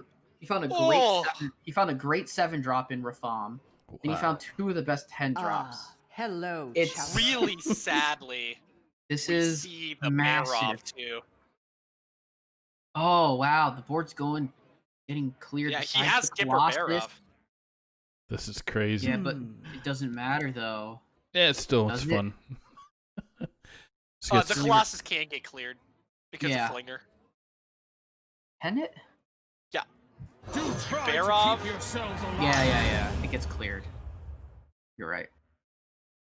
Throw But then you Sarah. I mean, you just get a Sarah on board. Looks like he's Skipper Braggarting. I'll show you who's Or he might be Skipper Cult Master. I kind of like Cult Master, right? Because you're getting all those draws. You'd be drawing 3 off of this. I think you play the Cult Master. You could play the Cult Master here still. You don't want to though, because you have to clear it with Flinger. Oh yeah. You die to that.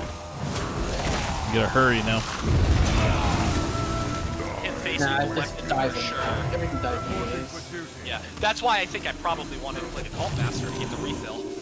Yeah. Now there's just no refill, and JR's gonna put. JR can heal up and play Ysera. It's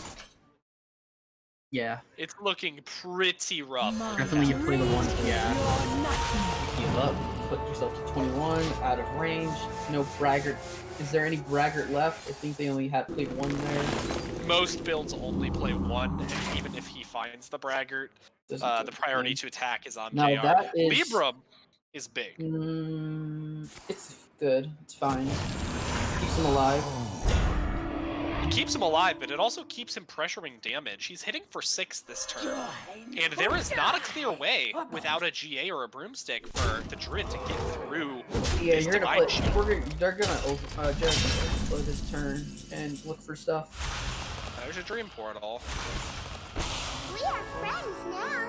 Hello. There's a broomstick. Wow. That is such a massive draw. That is incredibly big.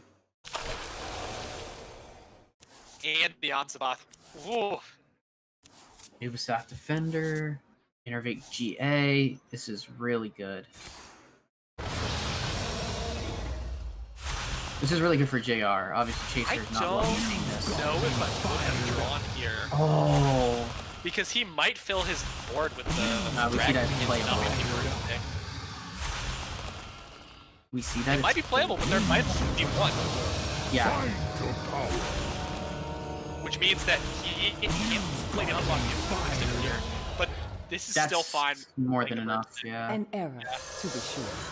Can Not there. definitely He has... and can still play Innervate to trigger the. I mean, he's just gonna trade the 2/6. Yeah. No, he's not. He's gonna instead probably opt to clear that, and then he's gonna play probably Innervate with the Ubisoft to trigger I don't think he taunt. needs to play I think you want to trigger Innervate. more taunt in case. But yeah, you don't have to. Yeah, I think you hold it in case you need it. Because he's in such a good position this game that I don't think that there's a way for him to lose. Yeah.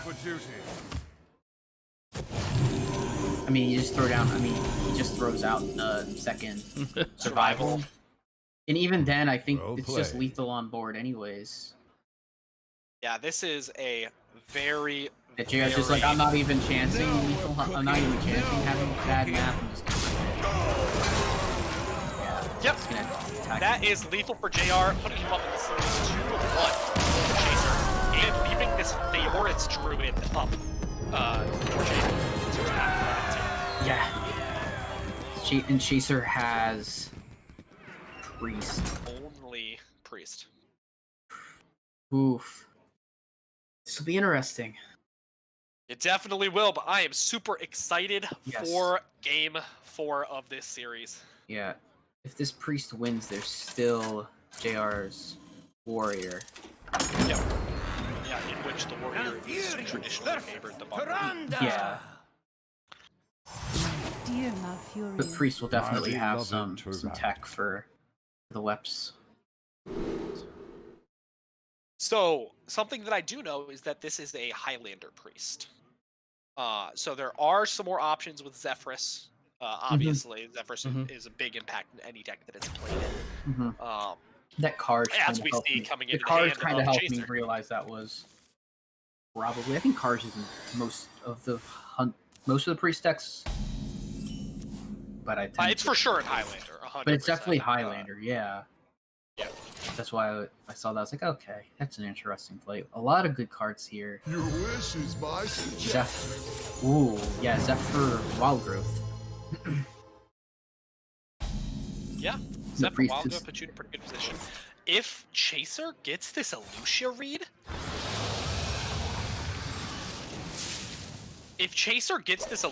he knows he has the coin. If he reads the Lightning Bloom, he wouldn't because he took the Wild Growth. But now this is gonna be so rough. I mean, and the Onslaught in hand. I mean, it's just a GA turn, man. This is just super rough. Doesn't even have to innervate.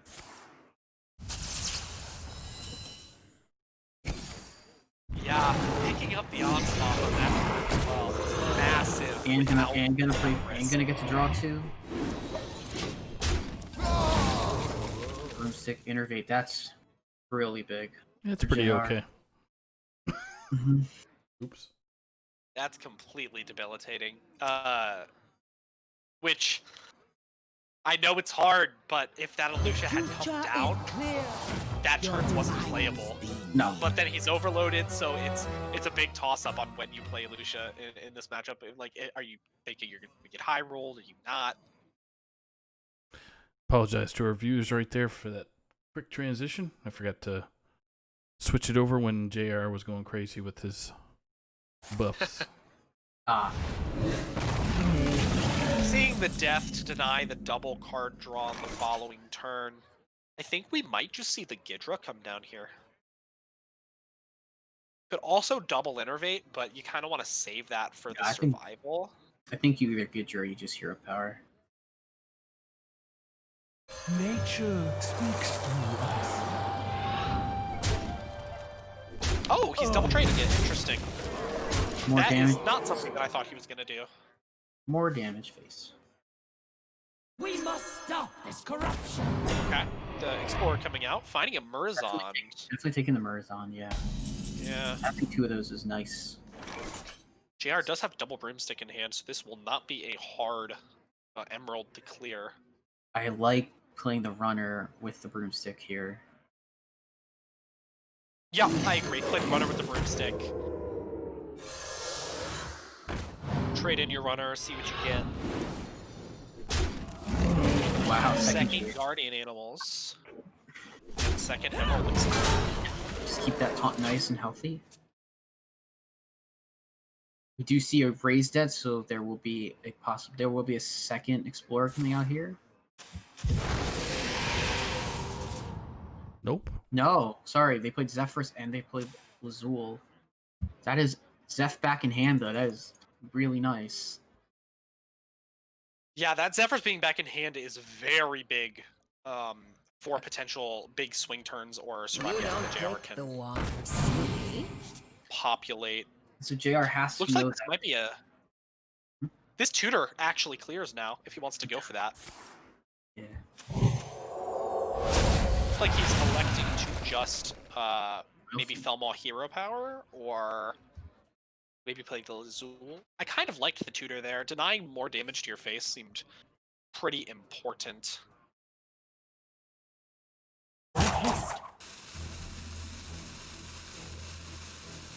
What is in Loon's will?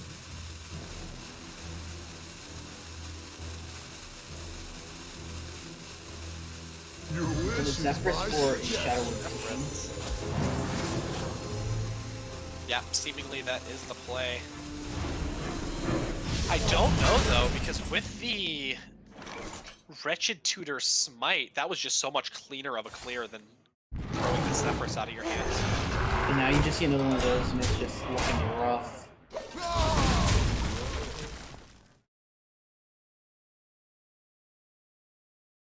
We can't play the Murs on this, unfortunately. Obviously being a Guardian Animals instead of a Hardplate Teacher's Pet. Yeah. And we have no more spells to activate this Wretched Tutor.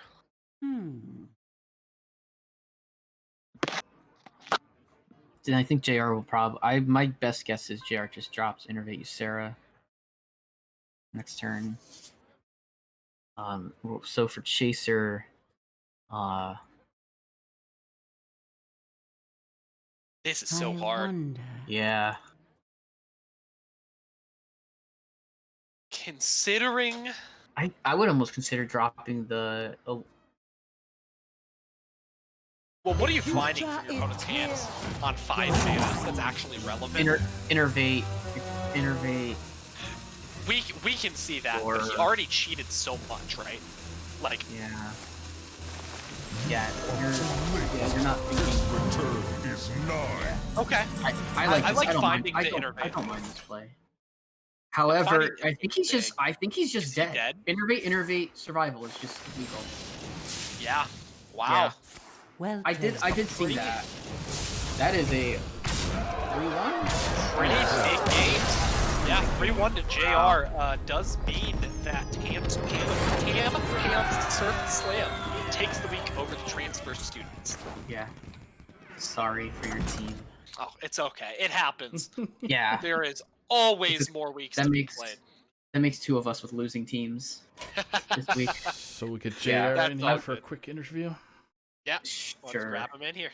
I wanted to, because when somebody gave an update, I wanted to give a legacy update that Amberfly had lost the week 3-2 over Defias. Oh, that's a because a Dragon Rider went down 3-2 in a very close match to Easy Bake, and Christine lost 3-1 in her match. Gotcha. I mean, that's still a strong performance from Amberfly. Oh, definitely. Our team is doing very well this year. Yeah. I just have to pick up a win. There he is. What is up, JR? The man, the myth. Hello, my fellow THLers. Completely breaking my heart over here, as you do time and time again. Wait. Says the guy who brought me into THL in the first place. Yeah, he mentioned it. Yeah, I mean, hey, leaving my team the first time, so heartbreaking, and then, beating me in the finals last season of Hero, and then beating me again this time. I just think you're my curse. I mean, at that point, you got to blame my whole team and not just me, in fairness, but I see your point. Oh, absolutely. Tam Pam's picking up a big victory here.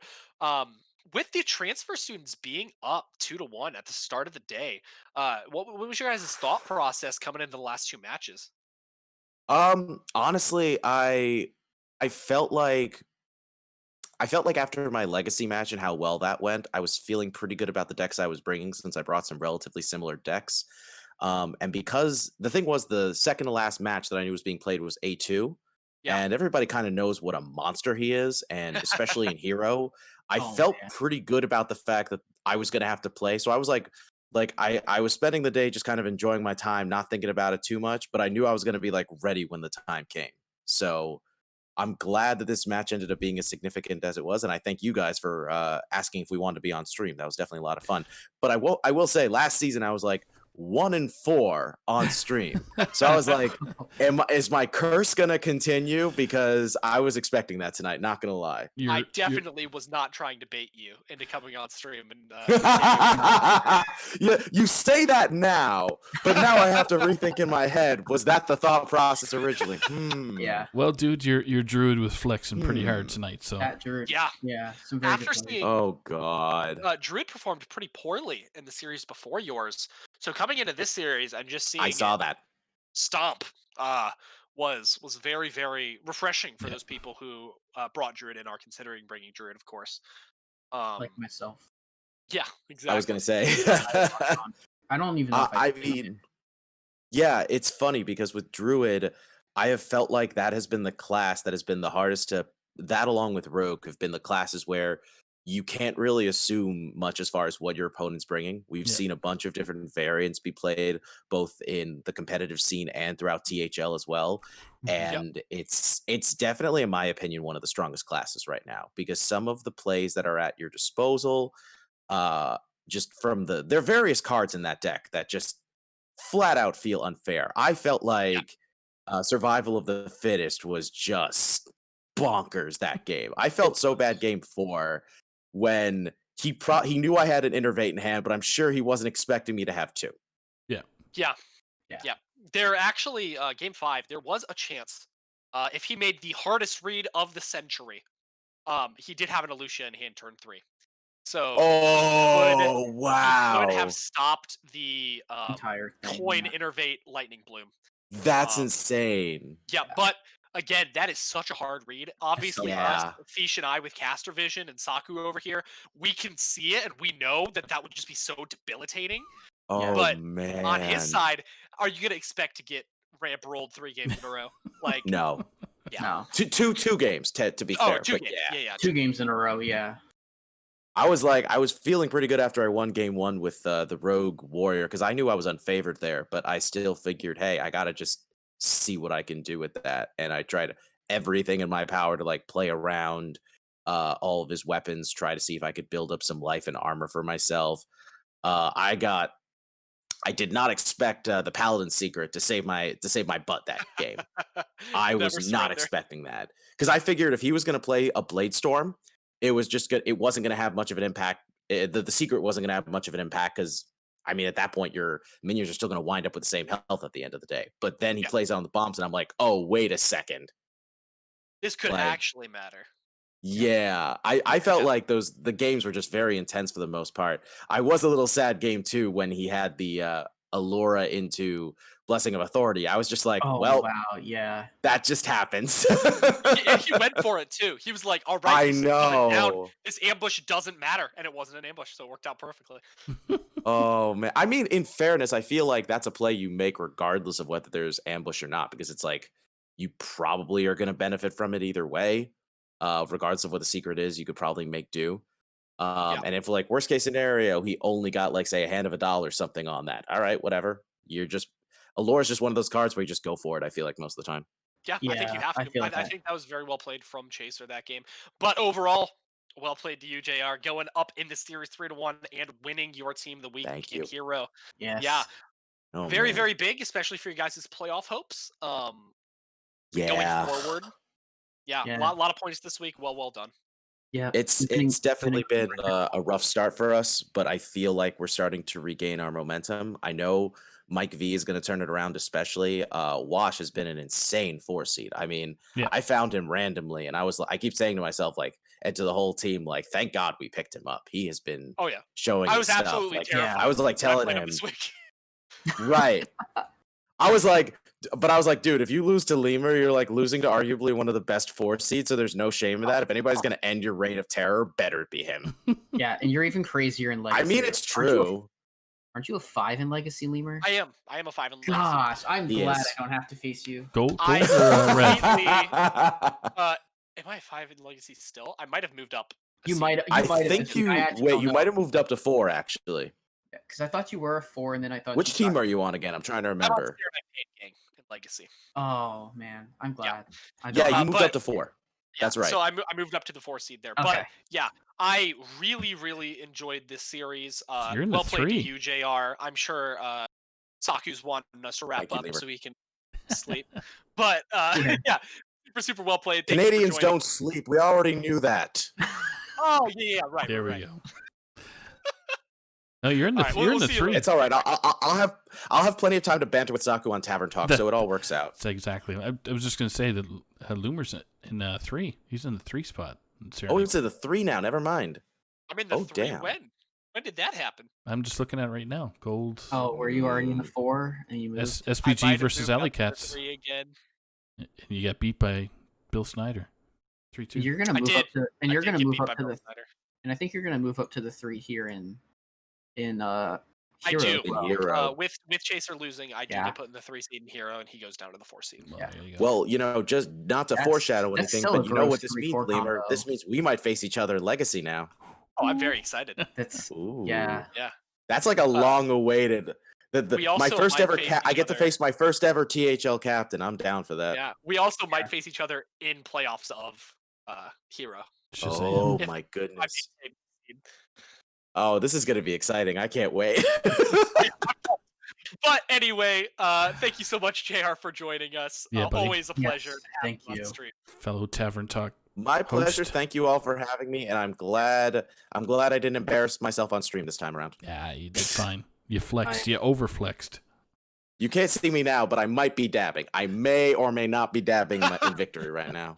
Nice. All right. So Proper. we have to add to the channel point rewards for Tavern Talk that JR dabs. Yes, at least twice with each elbow. Oh God, no! What have I done? Wait, this was a mistake. This was such a huge mistake. But I'll leave you guys be. Thank you so much for having me once again. No problem. Thank you, JR. Congrats. Thank you for allowing us to cast your match. Yep. Yeah, for sure. Those matches were so good tonight. Yeah, there were some absolutely killer ones. I was waiting for Game 5 for this one, but too much of an uphill climb. I didn't get to channel my inner Brushy 3 times. It feels bad. So unfortunate. But yeah, that is about what we have for tonight, if I'm right? Is there anything else we need to deal with, Sake? Other than continue watching the shows there throughout the week, so we have our Wilding Out on Mondays. It's starting at 9 or 8 p.m. 8 or 9 p.m. Eastern with Mike V, Marty B, and Memnarch. Then we have Saloon with the Big Ted, Sage, and RonMexico. That's usually at 9 p.m. Eastern. Yeah. Then we have Hearthstone, Hearthcenter, I should say, with Donde, two Star Mako, Brushy, and then Lotus Knight. That's at 9 o'clock on Eastern Time on Wednesday. And then Thursday's Tavern Talk with myself, JR, and I think it's going to be HeatShock this week or Based. I can't remember. Great. So, and then we have our normal match shows. So we got Friday Night Fights. We got this Schoolstone. Then you got Salty Saturday. And then we have the wonderful match screen that we had today for Sunday Showdown. So that about it. Yeah. Any last words, Freesh? Freesh? Freesh? Doctorfeesh? Yeah. Feesh. No real last words. Just thanks for doing what you do for us, Saku, for opping for us, and Leumer for joining us up in the caster booth. Not really booth, but it's our own booths. Caster group. Caster web space over here. Yeah. And of course, thank you to the immortal RonMexico, who had to dip out a little bit early tonight to play a sub-wild. That's right. Yeah, that was definitely my last shout out was to Ron. Big Ron. All right, well, thank you guys so much for joining us tonight.